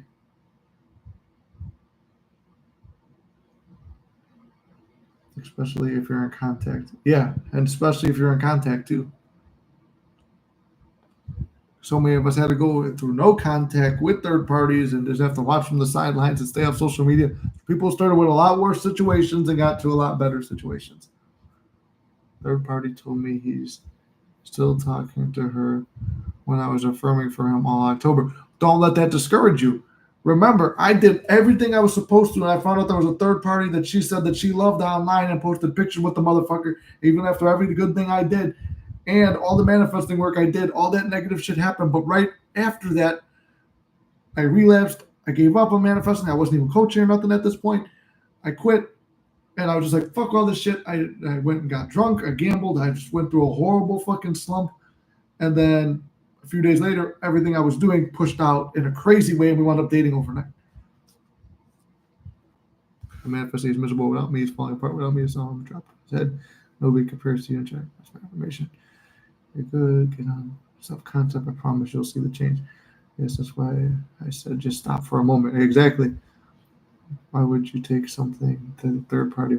Yeah, and don't listen to the fucking third party. If you have contact with a third party, fucking block the third party. There's no point to be talking to the third party because the third party doesn't exist and third parties out of the picture.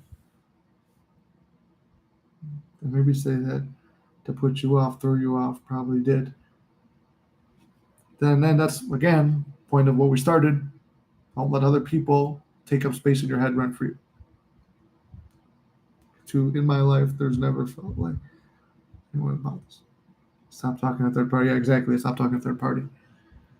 All right, with that, okay, we're going on 2 hours. We're 5 minutes away. So I'm going to wrap it up now. Oyster, you've kept me on here.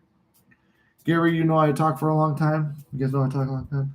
I only contacted her to see the website for the wedding invite was real. I almost fainted. Don't contact her ever again. Perfectly stated, Gary and Oyster. There's no reason to contact that person. Well, let's go over what we learned. Your personal reality is dictated by your personality. You have a very good personality that only sees the best. What you perceive, you receive. So perceive only the best. Change the way you look at things. The things you look at change. Self-concept is the way to get and maintain what you want. You want to talk to your SP? Do it through inner conversation. Stop focusing on third parties. Don't reach out to third parties. They don't matter because they're not involved in anything you're doing. Right before bed, right when you wake up, most important times to manifest. You can manifest from a negative low point and still get what you want. You can't fuck this up. You cannot fuck this up. You want to manifest a celebrity, which Santa is gone, but she wanted to. Oyster's here. Oyster proved that one was right. Me, Oyster, and Gary all just talked about getting rid of third parties and old self-concept and things like that. People who've done it already. People who have had success. It happens. It's real. It has done it for all of us. If anything else, be sold on the fact that, hey, here are people who have done it. If you need to see more logical stuff, go watch Joe Dispenza. And yes, you do need to stop looking at that. Thank you, Nick. Love you, bro. Nick's story is inspiring. Well, I'm glad it's inspiring. And I love you too, Oyster. That's what's messing with the 3D means. You checked to see out of fear. And I promise you, yeah, exactly. You check out of fear. And I used to check out of fear too. When I was looking to see if she got rid of our pictures online, when we had pictures online, every day I was going, are the pictures still up? Are the pictures still up? What was I subconsciously looking for? Are the pictures down? I'm not looking if they're up. I'm looking to see if they came down yet to verify that I'm right to assume what I was assuming. Change the way you look at things and things you look at change. Now I'm all over her social medias. Like every time we go out, I'm on her Snap stories. You cannot fuck this up. Nope. And it's time for bed. It's time for breakfast, Gary, for you. And you did all those techniques. Yeah, it's like, and you don't have to worry about every technique either, Little Mixer. You just have to worry about which technique worked best for you. I did every technique too. It's just all of it. The techniques are to saturate your mind, and that's it. Now I'm having trouble keeping my eyes open. So I believe in you guys. We went over everything. I'm not going to run through them all again. If you need coaching, like I said, it's on sale till the end of the year, $100 an hour versus $150.